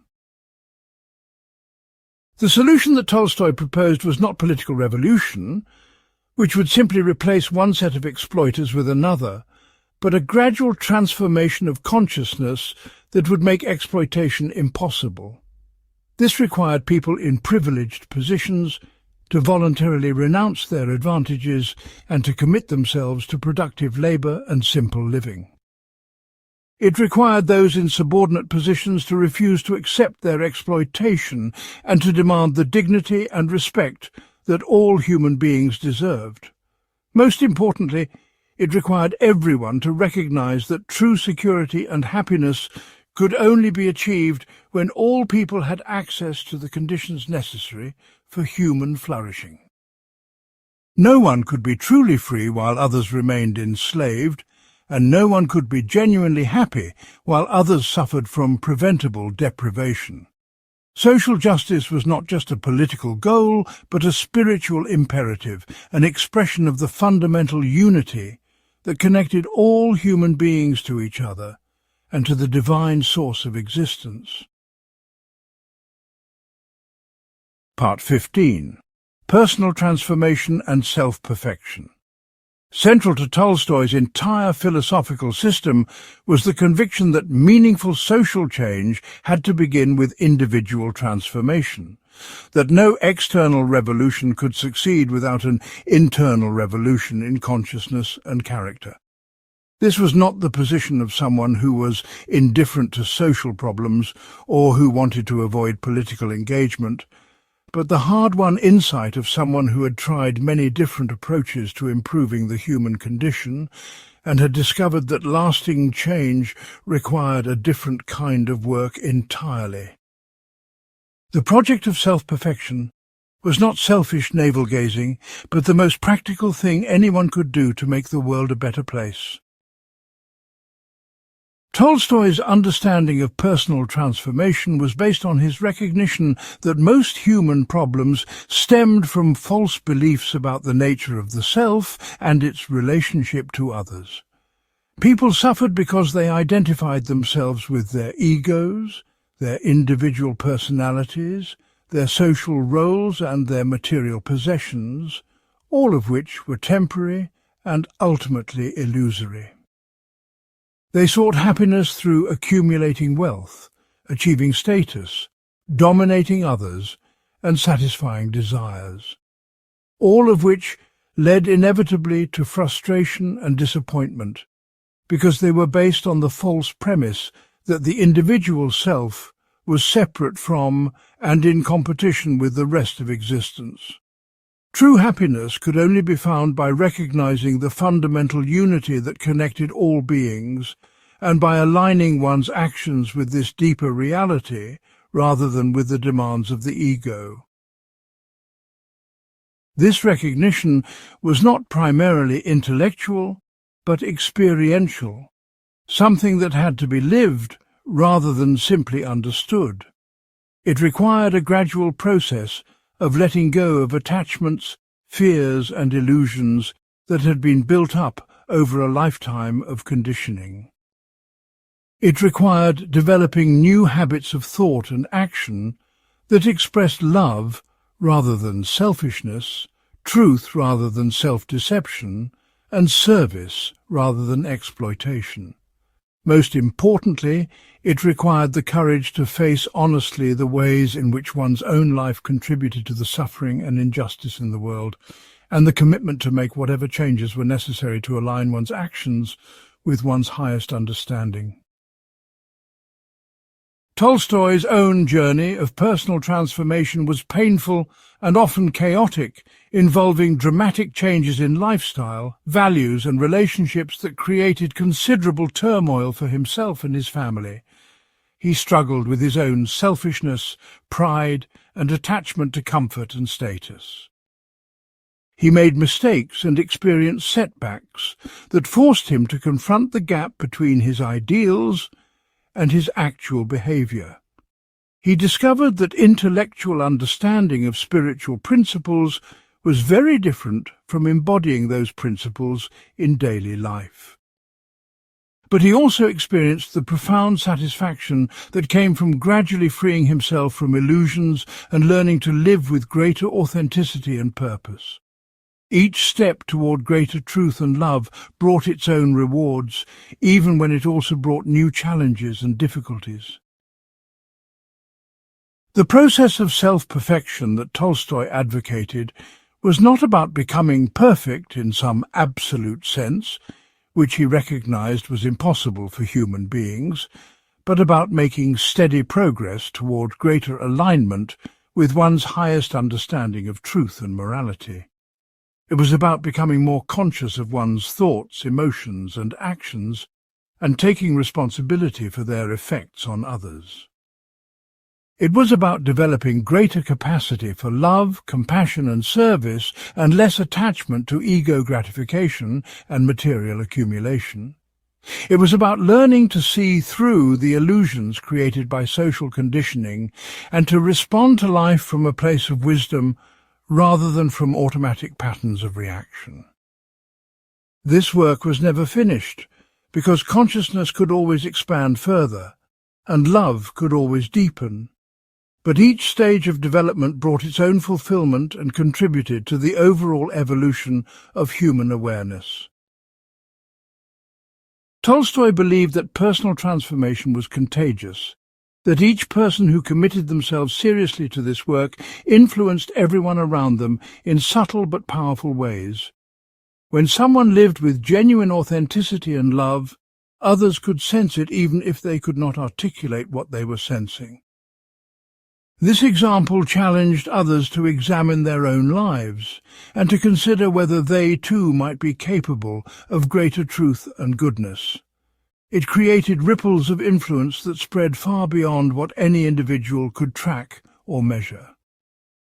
Moreover, as more people engaged in this work of inner transformation, it became easier for others to follow suit, because the cultural environment became more supportive of authentic spiritual development. Personal transformation and social transformation were not separate processes, but different aspects of the same fundamental change in human consciousness. By working on themselves with sincere dedication, individuals were participating in the gradual awakening of humanity to its own divine nature and potential. Part 16. The Philosophy of Work and Labour. Tolstoy's understanding of work was fundamentally different from both the aristocratic view that manual labour was degrading and the capitalist view that work was primarily a means of generating profit. For him, productive labour was not just an economic necessity but a moral imperative and a spiritual practice, essential for human dignity and psychological health.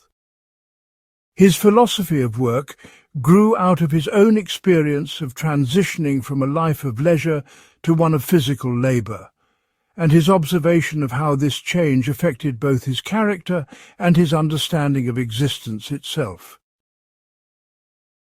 The foundation of Tolstoy's philosophy of work was his belief that human beings were meant to be productive creators rather than passive consumers.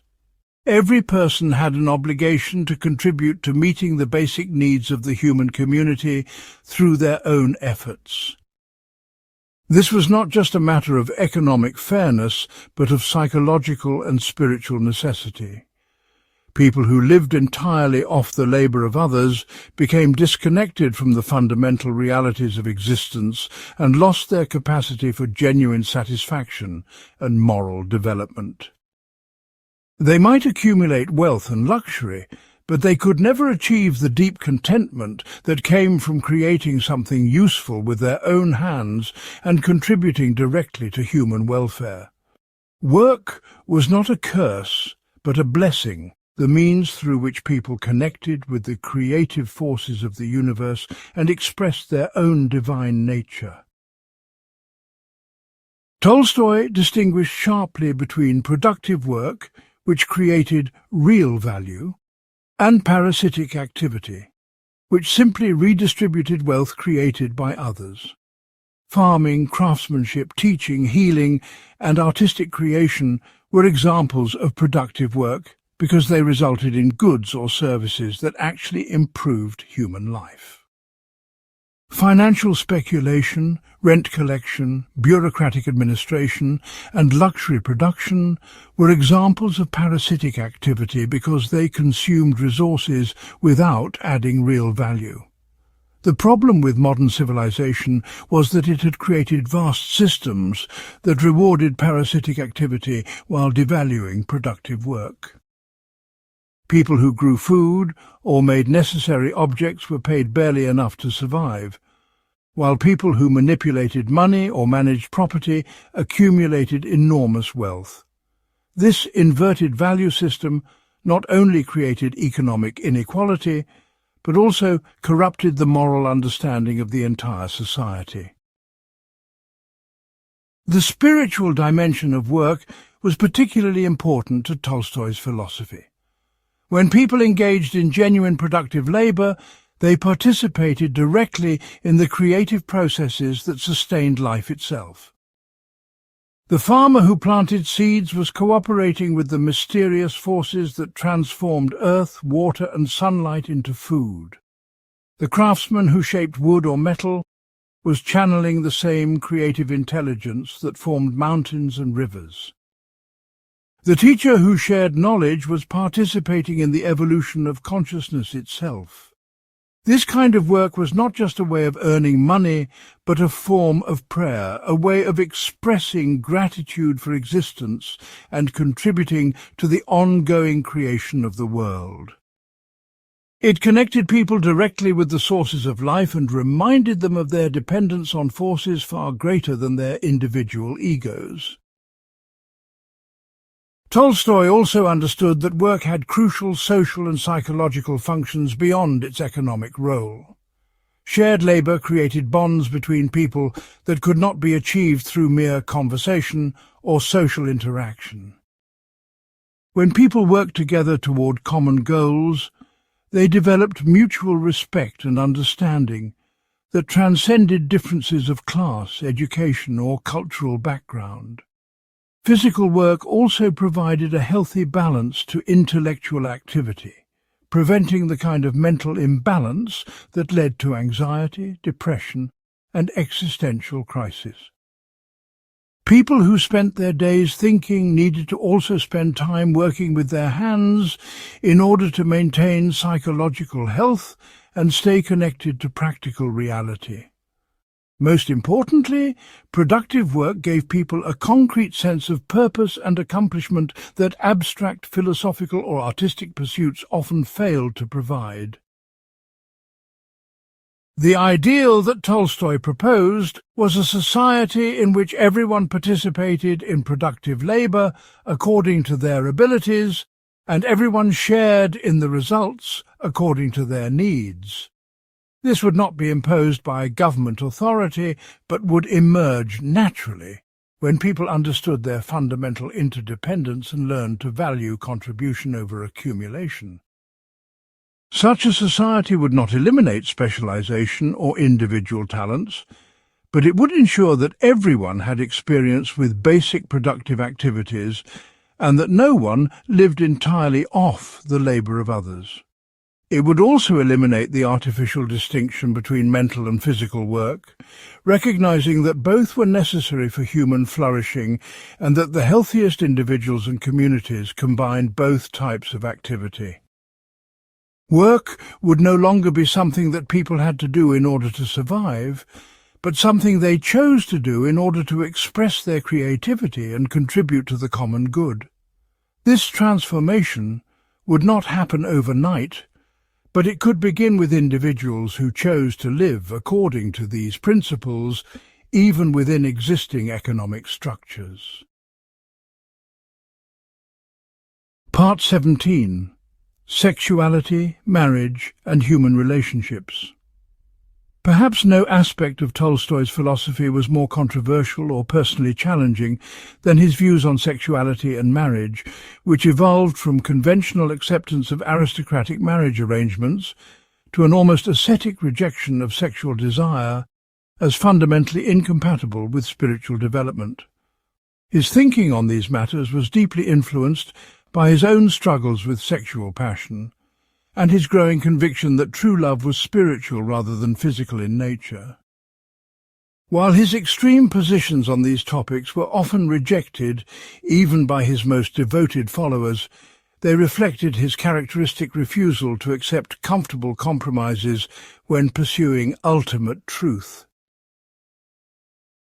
Tolstoy's critique of conventional marriage began with his observation that most marriages in his social class were essentially economic and social arrangements, rather than unions based on genuine love and spiritual compatibility. Young people were expected to marry within their class and to consider financial and social advantages rather than personal affinity or moral character. The institution of marriage as it existed served primarily to preserve and transfer property rather than to support human happiness and spiritual development. Women were treated as possessions to be acquired and controlled rather than as equal partners in a shared spiritual journey. Men were encouraged to think of marriage as a way of securing sexual access and domestic service, rather than as an opportunity for mutual growth and support. Such arrangements might create stable households and successful breeding programs, but they had little to do with love in any meaningful sense of the word. Even more troubling to Tolstoy was the role that sexual desire played in human relationships generally. He came to believe that sexual attraction was fundamentally selfish and possessive, based on the desire to use another person for one's own pleasure rather than to serve their highest good. Sexual relationships, even when they involved genuine affection, were still fundamentally about taking rather than giving, about satisfying one's own needs rather than transcending those needs in service of something higher. This made sexual love incompatible with the kind of universal love that Tolstoy believed was the goal of human development. As long as people were driven by sexual desire, they would prioritize their personal relationships over their obligations to humanity as a whole. They would create exclusive bonds that separated them from others rather than inclusive bonds that connected them to everyone. Tolstoy's most extreme position, articulated in works like the Kreutzer Sonata, was that sexual activity was inherently degrading and that the highest human ideal was complete celibacy. He argued that sexual desire was a remnant of humanity's animal nature that needed to be transcended rather than indulged. People who were still driven by physical passion were not yet fully human in the spiritual sense, regardless of their intellectual sophistication or cultural refinement. True spiritual development required the sublimation of sexual energy into higher forms of love and creativity. This was not repression or denial, but transformation, the channeling of life force toward purposes that served the universal good rather than individual gratification. Saints and sages throughout history had recognized this truth, which was why so many spiritual traditions emphasized celibacy as an ideal. These views created enormous tension in Tolstoy's personal life, particularly in his relationship with his wife Sophia, who had not chosen to embrace such extreme asceticism. Their marriage became a battleground between his evolving spiritual ideals and the practical realities of family life. He felt guilty about his continued sexual relationship with his wife, while she felt rejected and abandoned by his growing emphasis on spiritual rather than physical intimacy. Their conflicts over these issues contributed to the deteriorating relationship that ultimately led to his dramatic departure from home shortly before his death. The tragedy of Tolstoy's personal life illustrated the difficulty of applying abstract spiritual principles to the complex realities of human relationships. His inability to find a satisfactory balance between his ideals and his circumstances became a source of suffering for himself and his family, Despite the extremism of some of his positions, Tolstoy's exploration of sexuality and relationships raised important questions about the connection between physical desire and spiritual development. He recognized that sexual relationships could become obsessive and destructive when they were not balanced by other forms of love and purpose. He saw that exclusive romantic attachments could indeed interfere with the development of universal compassion if they became too self-absorbed and possessive. He understood that the energy involved in sexual attraction was potentially available for other purposes if it could be consciously redirected. While few people were prepared to accept his most radical conclusions, many could benefit from his insights about the need to integrate physical, emotional and spiritual dimensions of love in conscious and intentional ways. His struggle with these issues reflected the broader challenge of living according to spiritual principles in a world that was still largely governed by biological and social imperatives.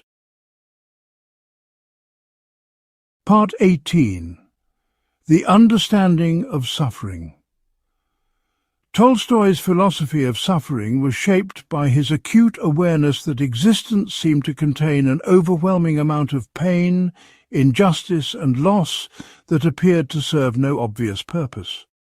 Unlike philosophers who tried to explain suffering away or minimize its significance, Tolstoy confronted it directly as one of the central facts of human existence that any honest worldview had to address. His understanding of suffering evolved from seeing it as evidence of life's meaninglessness to recognizing it as an essential element in spiritual development and moral awakening. In his early spiritual crisis, Tolstoy had been overwhelmed by the apparent senselessness of human suffering. Children died of diseases they had done nothing to deserve. Good people faced poverty and persecution, while evil people prospered. Natural disasters destroyed communities without regard for the moral character of their inhabitants. Wars killed millions of young men who had no voice in the political decisions that led to conflict. From a rational perspective, the distribution of suffering seemed completely random and unjust, which made it impossible to believe in a benevolent universe or a loving God. If existence was governed by moral principles, why did virtue so often go unrewarded, while vice was frequently successful? The prevalence of undeserved suffering seemed to prove that the universe was either amoral or actively malevolent. But Tolstoy's deeper exploration of spiritual questions led him to a radically different understanding of suffering's role in human development. He began to see that suffering often served as a teacher, forcing people to question assumptions and priorities that might otherwise go unexamined. Comfortable people rarely engaged in serious soul-searching, while those who faced hardship were compelled to ask fundamental questions about the meaning and purpose of existence. Suffering stripped away illusions about what was truly important, revealing the difference between genuine needs and artificial wants. It broke down the barriers of ego and selfishness that separated people from each other, creating empathy and compassion that prosperity often failed to develop. Most importantly, it forced people to look beyond material circumstances for sources of meaning and happiness that could not be destroyed by external events. Tolstoy came to distinguish between different types of suffering and their various functions in human development.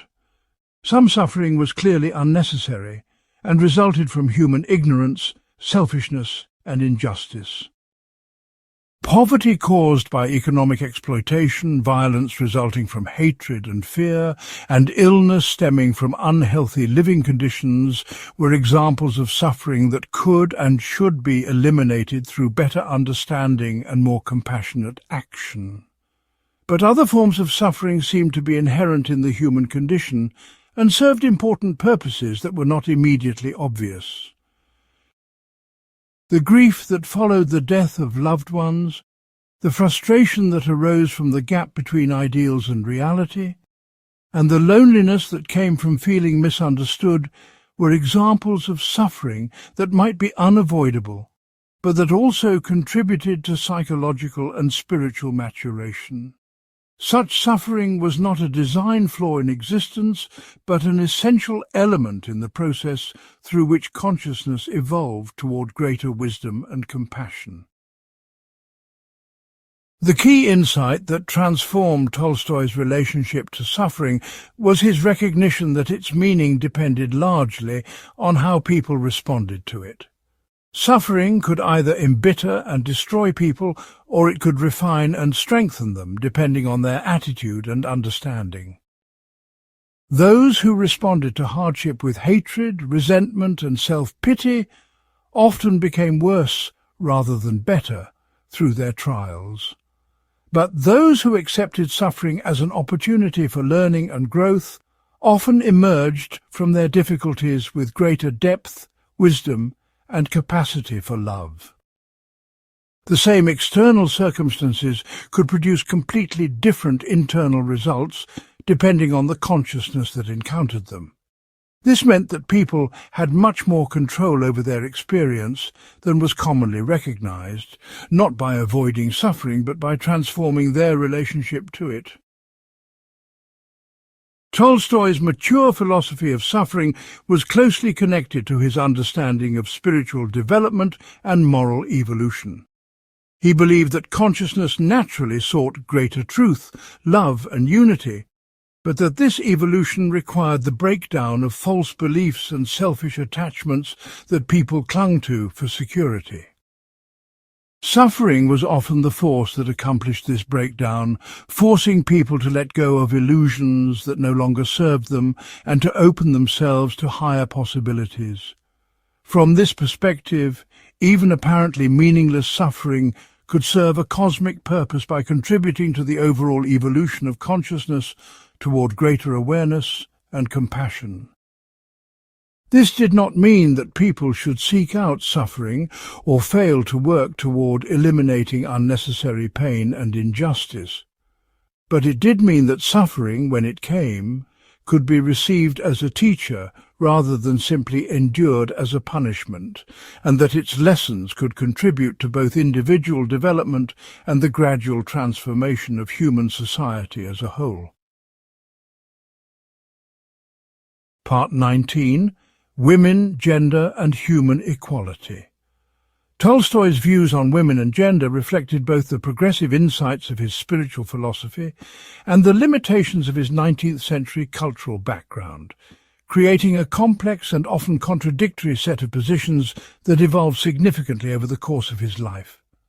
While his commitment to universal human equality logically implied the full dignity and rights of women, his practical application of these principles was often inconsistent and influenced by conventional assumptions about gender roles and biological differences. His struggle with these issues revealed the difficulty of transcending deeply ingrained social conditioning, even when one's philosophical principles pointed toward more egalitarian conclusions. The foundation of Tolstoy's thinking about women was his belief that all human beings possessed the same divine essence, and therefore deserved equal respect and consideration. This principle clearly contradicted the legal and social subordination of women that characterized Russian society in his time. Women had few legal rights, limited educational opportunities, and were generally expected to define themselves primarily in relation to their roles as wives and mothers. They were excluded from most professions and public activities, and were treated as the property of their fathers and husbands, rather than as autonomous individuals. From the perspective of Tolstoy's spiritual philosophy, such arrangements were clearly unjust because they denied the fundamental equality and dignity that belonged to all human beings regardless of their biological characteristics. Just as economic class or national origin could not justify treating some people as inferior to others, gender differences could not legitimately be used to deny women their basic human rights. Tolstoy was particularly critical of the way that society encouraged women to focus on their physical appearance and social accomplishments, rather than on their intellectual and moral development. The education provided to women of his class emphasized music, languages, and social graces, while neglecting serious study of philosophy, science, and other subjects that might develop their rational and critical faculties. Women were taught to see themselves primarily as objects of male desire and to compete with each other for the attention and approval of men, rather than to pursue their own interests and develop their own capabilities. This system not only wasted enormous human potential, but also corrupted both women and men by reducing relationships to matters of acquisition and display rather than genuine partnership and mutual growth. Society needed the full participation of all its members to address its problems and achieve its potential, but it systematically prevented half the population from contributing their talents and perspectives. This was not just unfair to women, but harmful to everyone, because it deprived society of the wisdom and creativity that women could provide. However, Tolstoy's application of these egalitarian principles was complicated by his beliefs about biological differences between men and women and their implications for social organization. He tended to accept conventional assumptions about women's supposedly greater emotional sensitivity, their natural affinity for domestic activities, and their primary responsibility for child-rearing. While he opposed legal and social discrimination against women, he still believed that they were naturally suited for somewhat different roles than men, and that these differences should be respected rather than ignored. This led him to support education and opportunities for women, while still maintaining that their highest calling was motherhood, and that their primary sphere of influence should be the family rather than public life. He failed to recognize how much of what he attributed to female nature might actually have been the result of social conditioning and limited opportunities. His own relationship with his wife reflected these tensions, as he expected her to support his spiritual and intellectual pursuits, while assuming that her own aspirations should be subordinated to his and to their family's needs. The evolution of Tolstoy's thinking about women can be seen in his literary works, which gradually developed more complex and sympathetic female characters who struggled with the constraints imposed on them by society. Anna Karenina, for example, was portrayed not simply as a fallen woman who deserved her fate, but as a complex individual trapped by social expectations and limited options who deserved compassion rather than condemnation. Tolstoy's later works showed increasing awareness of how women's lives were constrained by economic dependence, legal subordination, and social expectations that prevented them from developing their full potential. He began to understand that the liberation of women was not just a matter of justice for women themselves, but was essential for the moral development of society as a whole.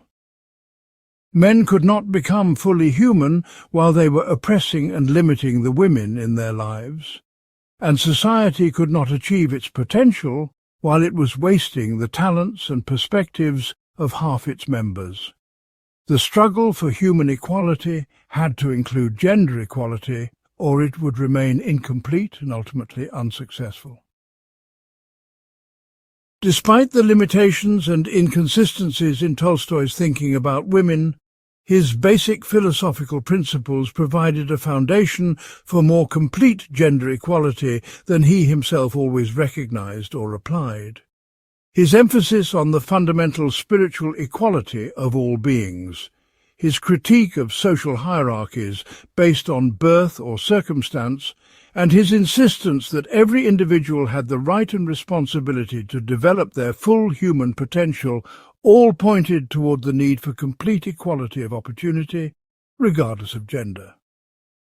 His recognition that true love was spiritual rather than physical suggested that relationships between men and women should be based on mutual respect and shared purpose, rather than on domination and subordination. His understanding that social transformation required individual moral development implied that both men and women needed to evolve beyond the limiting roles that tradition had assigned to them.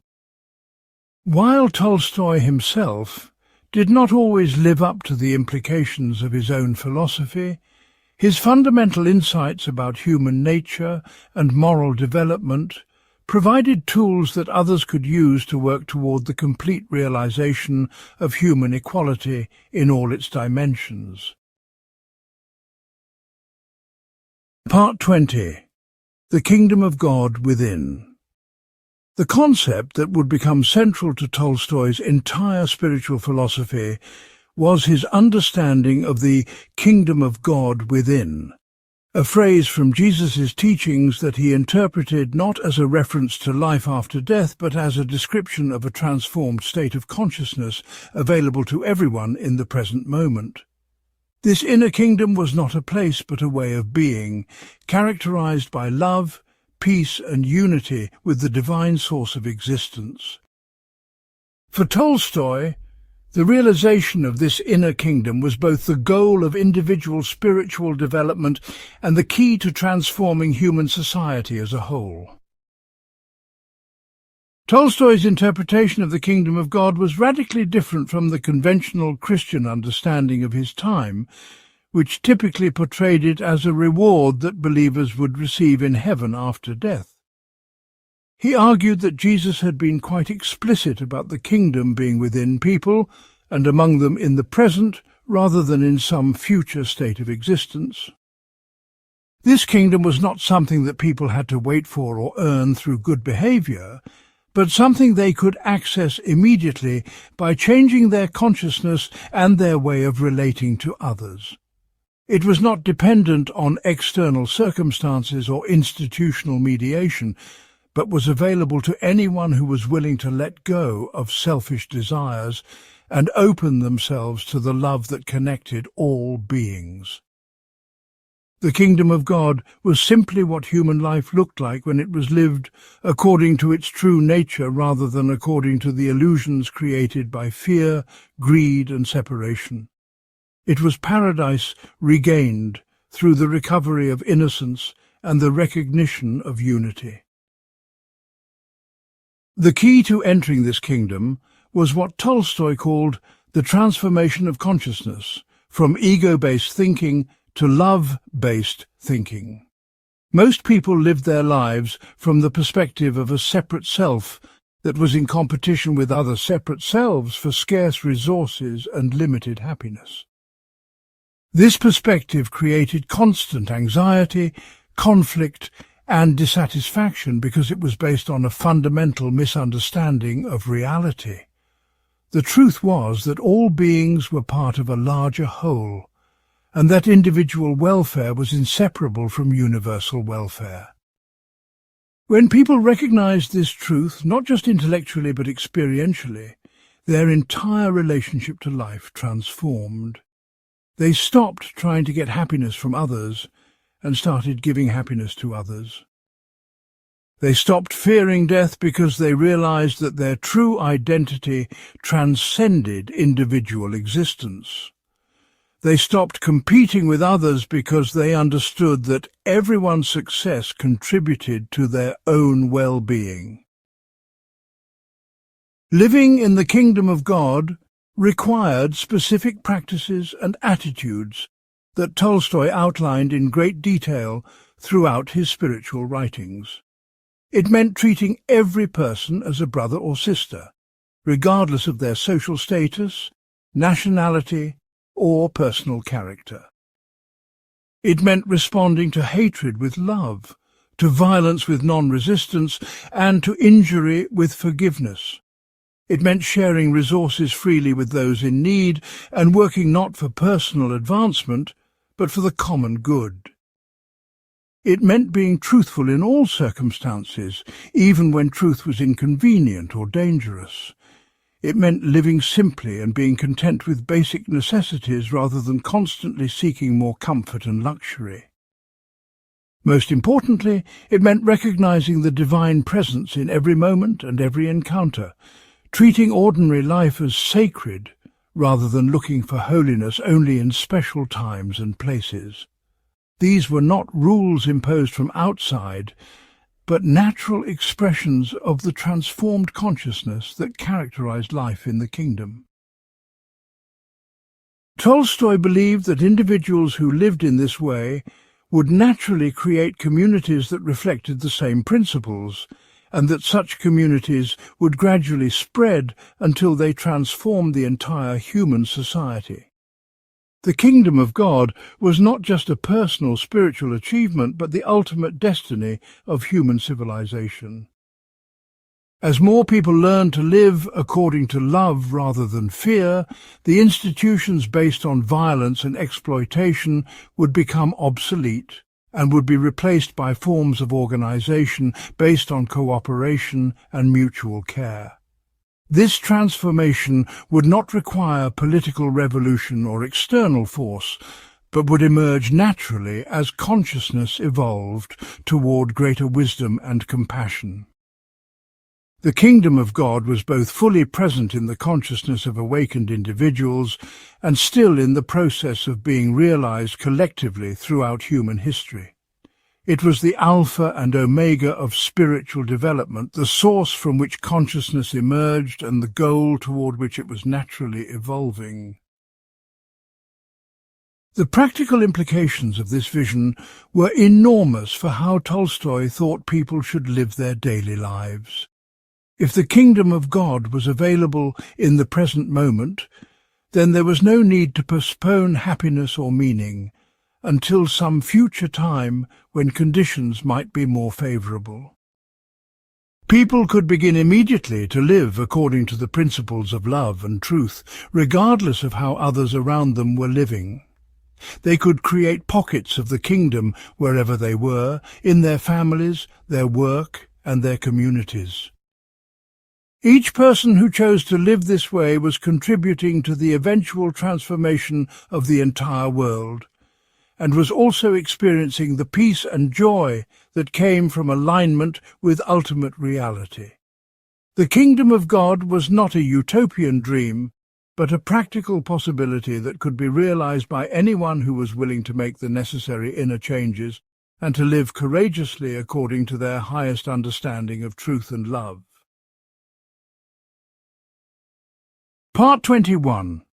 Truth, Knowledge and Reality.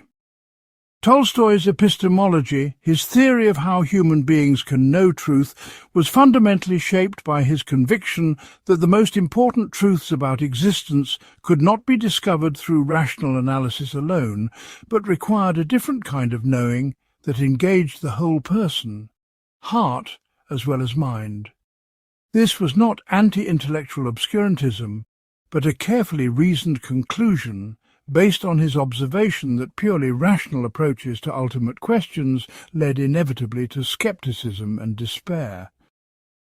He developed a sophisticated understanding of the different types of knowledge and their appropriate domains, arguing for the complementary rather than conflicting relationship between reason and faith. The foundation of Tolstoy's theory of knowledge was his distinction between scientific truth and spiritual truth, each of which required different methods of investigation and served different purposes in human life. Scientific truth dealt with the measurable, quantifiable aspects of reality and could be verified through experiment, observation, and logical analysis. This type of knowledge was extremely valuable for understanding how the physical world operated and for developing technologies that could improve material conditions. But it could tell you nothing about why the world existed, what made life worth living, or how people should treat each other. These questions belonged to the realm of spiritual truth, which could only be accessed through moral intuition, spiritual experience, and what Tolstoy called the reason of the heart. Attempting to use scientific methods to answer spiritual questions was like trying to measure love with a ruler or weigh hope on a scale, a category error that led to meaningless results. Tolstoy argued that spiritual truth was not less reliable than scientific truth, but was reliable in a different way. When people had direct experience of love, beauty, or moral obligation, they knew these realities with a certainty that was not dependent on external verification. A mother did not need scientific proof that she loved her child because the love was immediately present in her consciousness. A person witnessing injustice did not need philosophical arguments to know that it was wrong, because moral perception was as direct and reliable as sensory perception. The problem arose when people tried to translate these direct experiences into abstract propositions that could be debated and analyzed like scientific hypotheses. Spiritual truth could be lived and shared, but could not be proven in the way that mathematical theorems could be proven. This did not make it less real, but simply meant that it belonged to a different category of reality than the objects studied by physical science. The integration of these different types of knowledge was crucial for Tolstoy's understanding of how human beings should approach the fundamental questions of existence. Reason was an excellent tool for analyzing information, solving practical problems, and organizing experience in coherent ways. But it was not equipped to provide the foundational meanings and values that gave direction to rational analysis. These had to come from spiritual insight, from the direct recognition of what was truly important and valuable in existence. Once these foundational insights were established through spiritual experience, reason could then work out their implications and applications in specific circumstances. Faith provided the vision, while reason provided the map for realizing that vision in practical terms. Neither was sufficient by itself, but together they could address the full range of human concerns and provide guidance for living a meaningful and effective life. Tolstoy's approach to truth was also characterized by his conviction that knowledge had to be tested through lived experience rather than simply accepted on intellectual grounds. He was deeply skeptical of purely theoretical knowledge that had no practical consequences for how people actually lived their lives. The value of any idea or belief system could only be determined by examining its effects on character, relationships, and overall human flourishing. Truth was not just a matter of having correct beliefs, but of embodying those beliefs in daily action and experiencing their results. This pragmatic test of truth meant that spiritual insights had to be verified through moral and spiritual practice, while scientific theories had to be verified through experiment and application. Knowledge that remained purely abstract, whether scientific or spiritual, was incomplete and potentially dangerous because it had not been integrated with the realities of human existence. The ultimate goal of knowledge, in Tolstoy's view, was not to satisfy intellectual curiosity, but to enable people to live more fully and to contribute more effectively to the well-being of others. Truth was not a possession to be accumulated, but a way of being that had to be constantly renewed and deepened through practice. The most important knowledge was self-knowledge, the understanding of one's own nature, motivations, and relationship to the larger whole of existence. This knowledge could not be gained through introspection alone, but required engagement with others and with the practical challenges of daily life. People discovered who they truly were by testing themselves against reality, by acting on their beliefs and observing the consequences, and by gradually aligning their understanding with their experience. The pursuit of truth was therefore not an intellectual exercise, but a way of life that required courage, honesty, and commitment to growth and service. Part 22. Prayer, Meditation and Spiritual Practice. Tolstoy's approach to spiritual practice was characterized by his rejection of formal religious rituals in favor of what he considered more authentic and direct methods of connecting with the divine source of existence. He was deeply suspicious of elaborate ceremonial practices that seemed to emphasize external forms rather than internal transformation, but he was equally committed to the need for regular spiritual discipline that could support ongoing moral and spiritual development. His own practice evolved over time from conventional orthodox observances to a highly personal and philosophical approach that emphasized prayer, study, and ethical reflection. The foundation of Tolstoy's spiritual practice was his understanding of prayer not as petitioning God for favors, but as a way of aligning human consciousness with divine consciousness. He rejected prayers that asked for material benefits, victory over enemies, or special treatment, seeing these as expressions of selfishness that contradicted the spirit of genuine spirituality.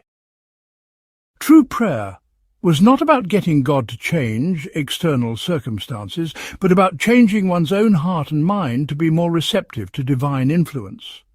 It was a way of remembering what was truly important, of reconnecting with the larger purposes that transcended individual concerns, and of opening oneself to the love and wisdom that were always available, but often blocked by ego and distraction.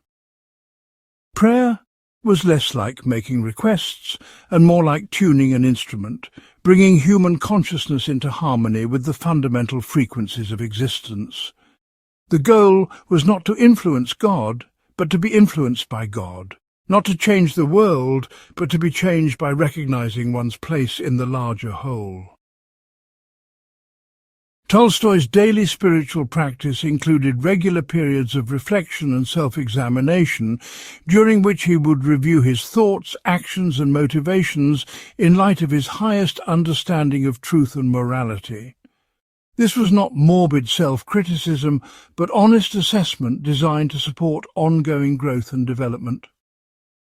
He would ask himself whether his actions had been motivated by love or by selfishness, whether his thoughts had been truthful or self-serving, and whether his interactions with others had contributed to their well-being or had served only his own interests. This practice of moral inventory was essential for maintaining the kind of self-awareness that spiritual development required. Without regular honest reflection, it was easy to deceive oneself about one's motivations and to drift away from one's highest intentions without realizing it. The practice of self-examination served as a corrective mechanism that helped keep behavior aligned with values and maintained the momentum of spiritual growth. Another crucial element of Tolstoy's spiritual practice was his extensive study of religious and philosophical texts from various traditions around the world. He read not just Christian scriptures, but also Buddhist texts, Hindu scriptures, Islamic writings, and the works of moral philosophers from many cultures and historical periods. This was not academic study for its own sake, but a search for universal principles and practical wisdom that could guide his own development and help him understand the common ground that united all authentic spiritual traditions. He compiled anthologies of wisdom sayings and moral teachings that he used for daily meditation and reflection. This study served multiple purposes. It exposed him to insights and perspectives that he might not have discovered on his own. It helped him distinguish between universal spiritual principles and culturally specific practices, and it provided inspiration and guidance for his own spiritual journey. The goal was not to become a scholar, but to become a better human being through exposure to the accumulated wisdom of humanity. Tolstoy also emphasized the importance of what might be called practical spiritual exercises, activities that helped translate spiritual insights into concrete changes in behavior and character. These included deliberate acts of service to others, especially to those who were less fortunate or who had treated him badly. They included experiments in simple living, efforts to reduce his dependence on luxury and comfort in order to develop greater appreciation for basic necessities and greater empathy for those who lacked such necessities. They included practices of forgiveness and reconciliation, deliberate efforts to heal broken relationships and to let go of resentments and grievances. These exercises were not mechanical or ritualistic, but were creative responses to specific circumstances and challenges, ways of applying spiritual principles to the practical realities of daily life. The goal was to make spirituality practical and to make practical life spiritual, eliminating the artificial separation between religious observance and ordinary activity.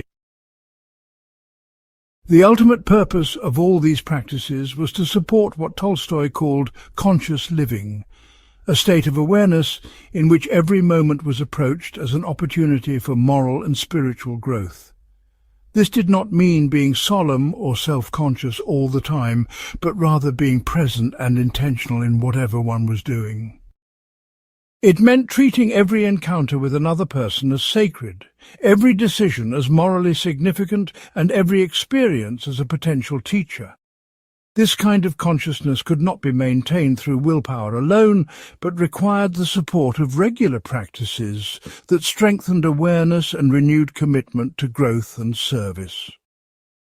Spiritual practice was not separate from ordinary life, but was the foundation that made it possible to live ordinary life with extraordinary depth and meaning. The goal was not to escape from the world, but to transform one's relationship to the world, seeing it as a place for learning and service, rather than as a source of pleasure or a threat to be defended against. Part 23. Universal Brotherhood and World Unity. The ultimate vision that emerged from Tolstoy's philosophical journey was the possibility of universal human brotherhood, a state of global civilization in which all people recognized their fundamental unity and organized their societies according to principles of love, justice, and mutual care. This was not utopian dreaming, but what he saw as the inevitable destination of human moral evolution, the logical conclusion of the spiritual development that was already taking place among individuals around the world. His vision of world unity was based not on political or economic integration, but on the transformation of consciousness that would make such integration both possible and unnecessary. Tolstoy's understanding of universal brotherhood grew out of his conviction that the apparent divisions between human beings were artificial constructions that obscured their deeper unity. Differences of nationality, race, religion, and social class were real at one level, but were ultimately superficial compared to the common humanity that all people shared. Every person had the same basic needs for food, shelter, love, and meaning. Every person possessed the same capacity for reason, moral development, and spiritual growth. Every person was part of the same cosmic process of consciousness, evolving toward greater awareness and compassion. The barriers that separated people from each other were maintained by ignorance, fear, and selfish interests, rather than by genuine differences in nature or destiny. When these barriers were dissolved through education and spiritual development, the natural unity of humanity would become apparent and would serve as the foundation for new forms of social organization. The path toward universal brotherhood required the gradual elimination of the institutions and ideologies that perpetuated division and conflict among human beings. Nationalism, which taught people to identify primarily with their country rather than with humanity as a whole, would need to be transcended. Religious sectarianism, which claimed exclusive access to divine truth for particular groups, would need to give way to recognition of the universal principles that united all authentic spiritual traditions. Economic systems based on competition and exploitation would need to be replaced by arrangements based on cooperation and mutual aid. Legal systems based on punishment and coercion would need to evolve toward approaches based on education and rehabilitation. Most fundamentally, the entire mindset of us versus them, which saw human differences as grounds for conflict rather than opportunities for learning and enrichment, would need to be replaced by a mindset of universal inclusion and care. Tolstoy believed that this transformation was already beginning to occur through the work of individuals and communities around the world who were committed to living according to universal rather than tribal principles. Every person who chose love over hatred, truth over propaganda, and service over selfishness was contributing to the gradual emergence of a new form of human civilization. This work was often invisible and unrecognized, but it was creating the foundation for more visible changes that would eventually transform political and economic structures. The kingdom of God was being built from the bottom up through the patient work of countless individuals who were learning to see beyond the artificial divisions that had historically separated human beings from each other. This was slow work that might take generations or centuries to complete, but it was also the only work that could create lasting peace and justice rather than merely temporary truces between competing groups. Universal brotherhood could not be imposed by force or legislation, but had to grow naturally from the soil of transformed human consciousness. The practical implications of Tolstoy's vision of world unity were enormous for how he thought people should approach contemporary problems and challenges. Instead of focusing on national interests, people should consider the welfare of all humanity when making decisions about resource use, environmental protection, and technological development. Instead of supporting their own government, right or wrong, they should evaluate all political actions according to universal moral principles and oppose injustice regardless of which side was perpetrating it. Instead of competing with other nations or groups for advantage, they should look for ways to share knowledge, resources and opportunities that would benefit everyone. Instead of maintaining exclusive loyalties to particular communities, they should see themselves as citizens of the world with responsibilities to all people everywhere. This did not mean abandoning all local attachments or cultural identities, but holding them within a larger framework of universal care and concern. Tolstoy understood that the realization of universal brotherhood would not eliminate all problems or create a perfect world, but it would transform the nature of human challenges from conflicts between groups to shared efforts to address common problems. Instead of wasting energy and resources on warfare and competition, humanity could focus its collective intelligence and creativity on solving problems like poverty, disease, environmental degradation, and ignorance that affected everyone. Instead of living in fear of each other, people could live in confidence that their welfare was connected to the welfare of others, and that cooperation was more rational than competition. Instead of seeking meaning through domination and acquisition, they could find fulfillment through contribution and service to the common good. The world that would emerge from universal brotherhood would still contain suffering and limitation, but it would also contain the kind of love, wisdom and solidarity that could address any challenge that arose. This was not the end of history, but the beginning of truly human history, the phase of civilization in which humanity would finally learn to live according to its highest nature and potential.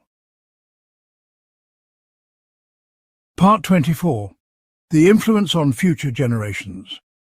The true measure of Tolstoy's philosophical legacy lies not in academic recognition, but in the practical influence his ideas had on subsequent generations of activists, thinkers, and spiritual seekers around the world.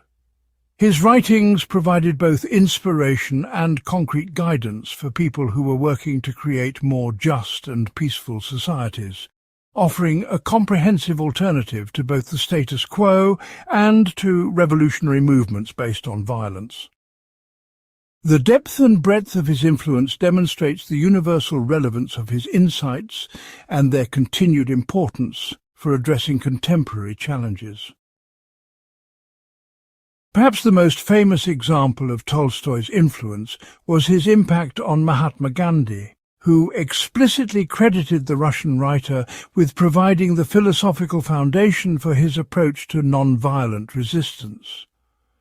Gandhi read "The Kingdom of God is Within You" while working as a lawyer in South Africa, and found in it the theoretical framework that he had been seeking for his practical experiments with civil disobedience.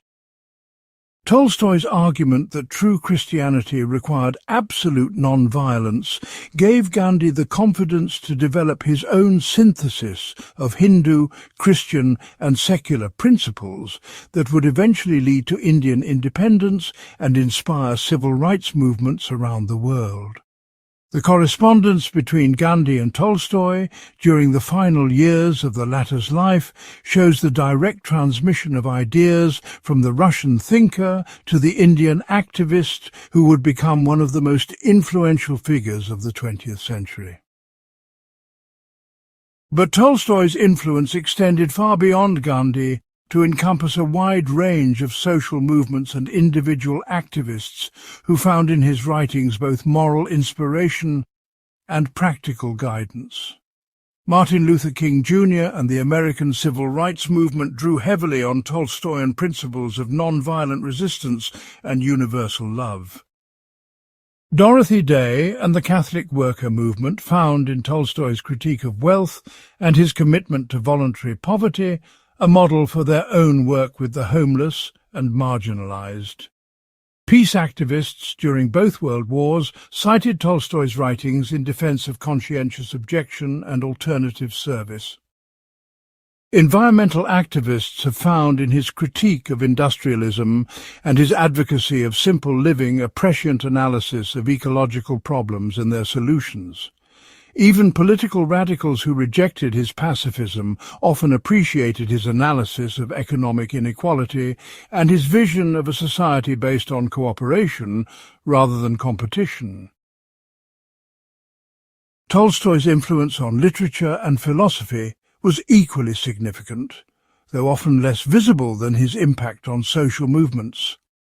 Writers like James Joyce, Virginia Woolf and Thomas Mann acknowledged his influence on their understanding of the relationship between art and morality. Philosophers like Ludwig Wittgenstein carried copies of Tolstoy's spiritual writings with them and credited the Russian thinker with helping them understand the limits of rational analysis in addressing ultimate questions. Psychologists and educators found in his writings insights about human development and learning that anticipated many later discoveries about motivation, creativity, and moral development. His integration of Eastern and Western spiritual traditions helped prepare the ground for the global spiritual movements that would emerge in the later 20th century. Even critics who disagreed with his conclusions often acknowledged the power of his questions and the depth of his commitment to finding authentic answers.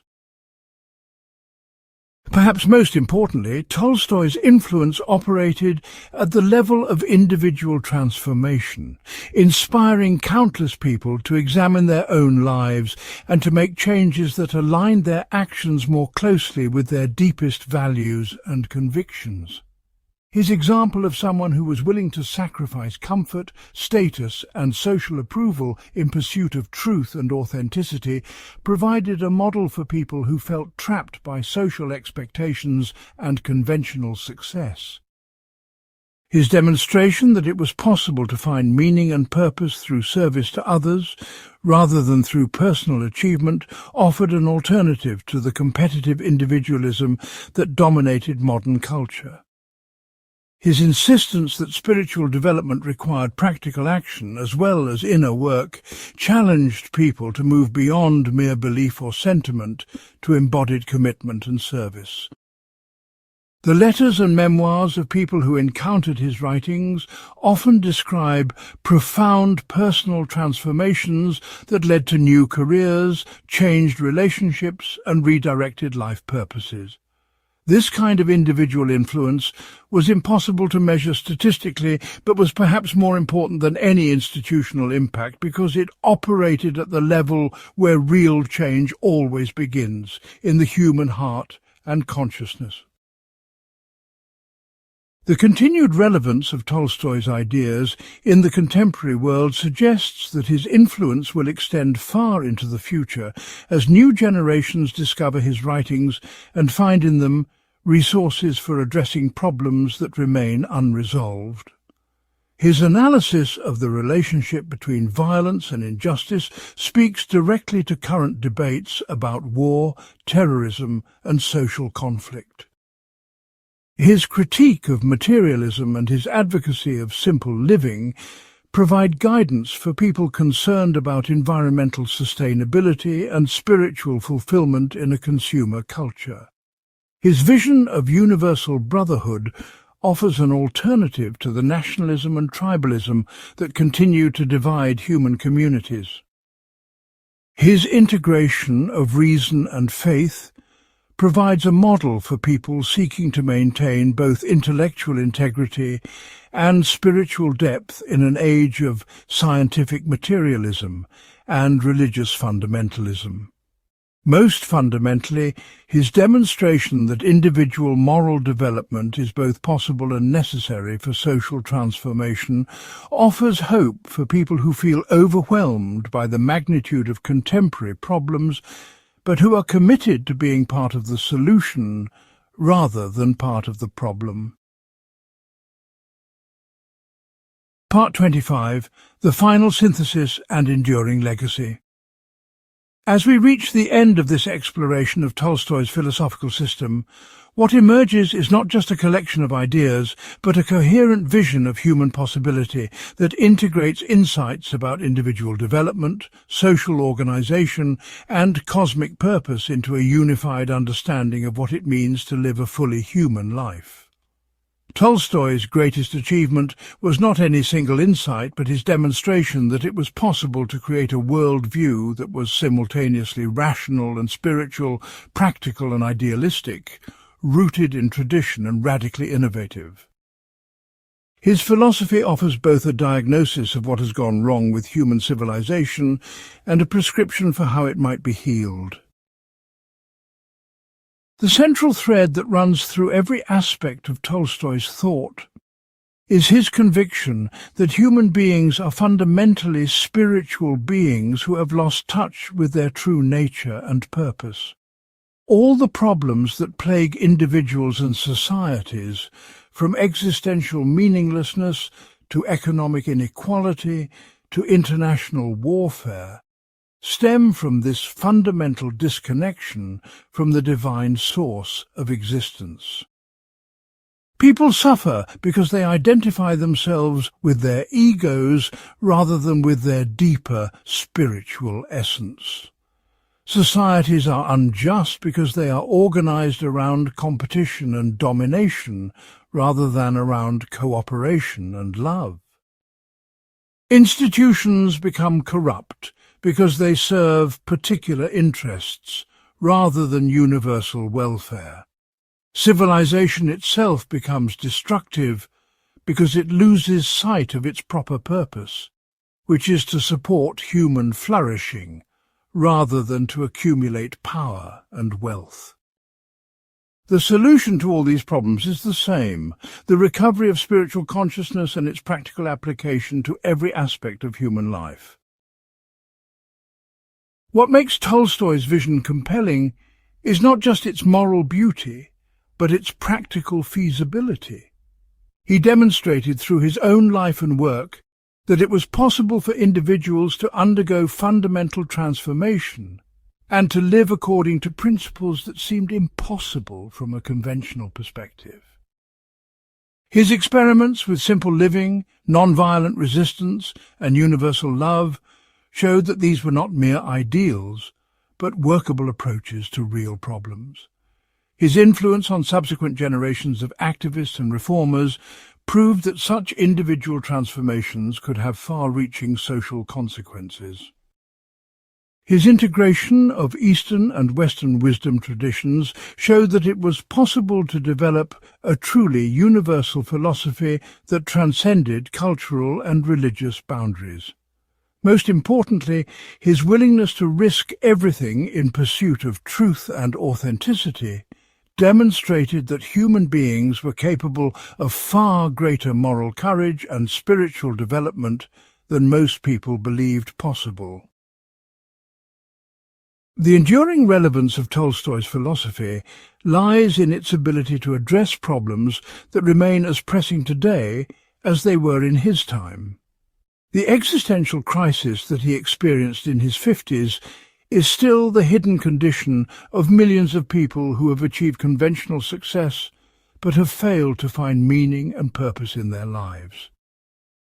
The economic inequality that he critiqued has only grown more extreme in the centuries since his death.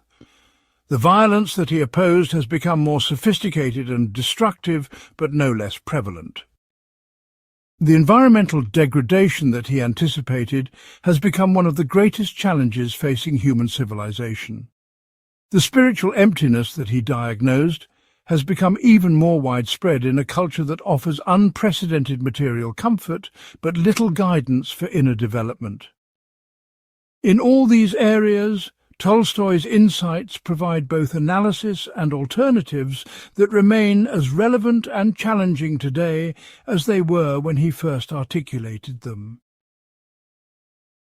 Perhaps most importantly, Tolstoy's legacy lies in his demonstration that philosophy is not an academic exercise but a way of life that requires courage, commitment, and practical application. He showed that the most important questions are also the most personal questions, and that answering them requires not just thinking but acting, not just believing but being. His example challenges each person to examine their own life and to ask whether they are living according to their highest understanding of truth and morality. It challenges societies to evaluate their institutions and practices according to whether they support human flourishing or merely perpetuate existing power relationships. It challenges civilization itself to consider whether its current trajectory is leading toward greater wisdom and compassion or toward greater destruction and alienation. These challenges are no easier to face today than they were in Tolstoy's time, but they remain as necessary and urgent as ever. The ultimate message of Tolstoy's philosophy is one of hope, grounded in realism. He offers no easy solutions or quick fixes, but demonstrates that fundamental transformation is possible for individuals who are willing to do the inner work that such transformation requires. He shows that societies can evolve toward greater justice and peace, but only through the patient efforts of people who are committed to embodying these values in their own lives. He proves that human consciousness can expand beyond the narrow confines of ego and self-interest to embrace universal love and concern, but only through the kind of spiritual discipline and moral courage that few people are willing to undertake. His life and work stand as permanent testimony to the possibility of human greatness, not in the sense of worldly achievement, but in the sense of moral and spiritual development that transforms not only the individual, but everyone they touch. In a world that often seems dominated by hatred, violence, and despair, Tolstoy's philosophy offers the radical proposition that love is stronger than fear, that truth is more powerful than illusion, and that the divine spark in human nature is ultimately inextinguishable. This is his greatest gift to future generations, not a system of beliefs to be accepted, but a challenge to live more fully and to contribute more effectively to the ongoing creation of a more just and peaceful world.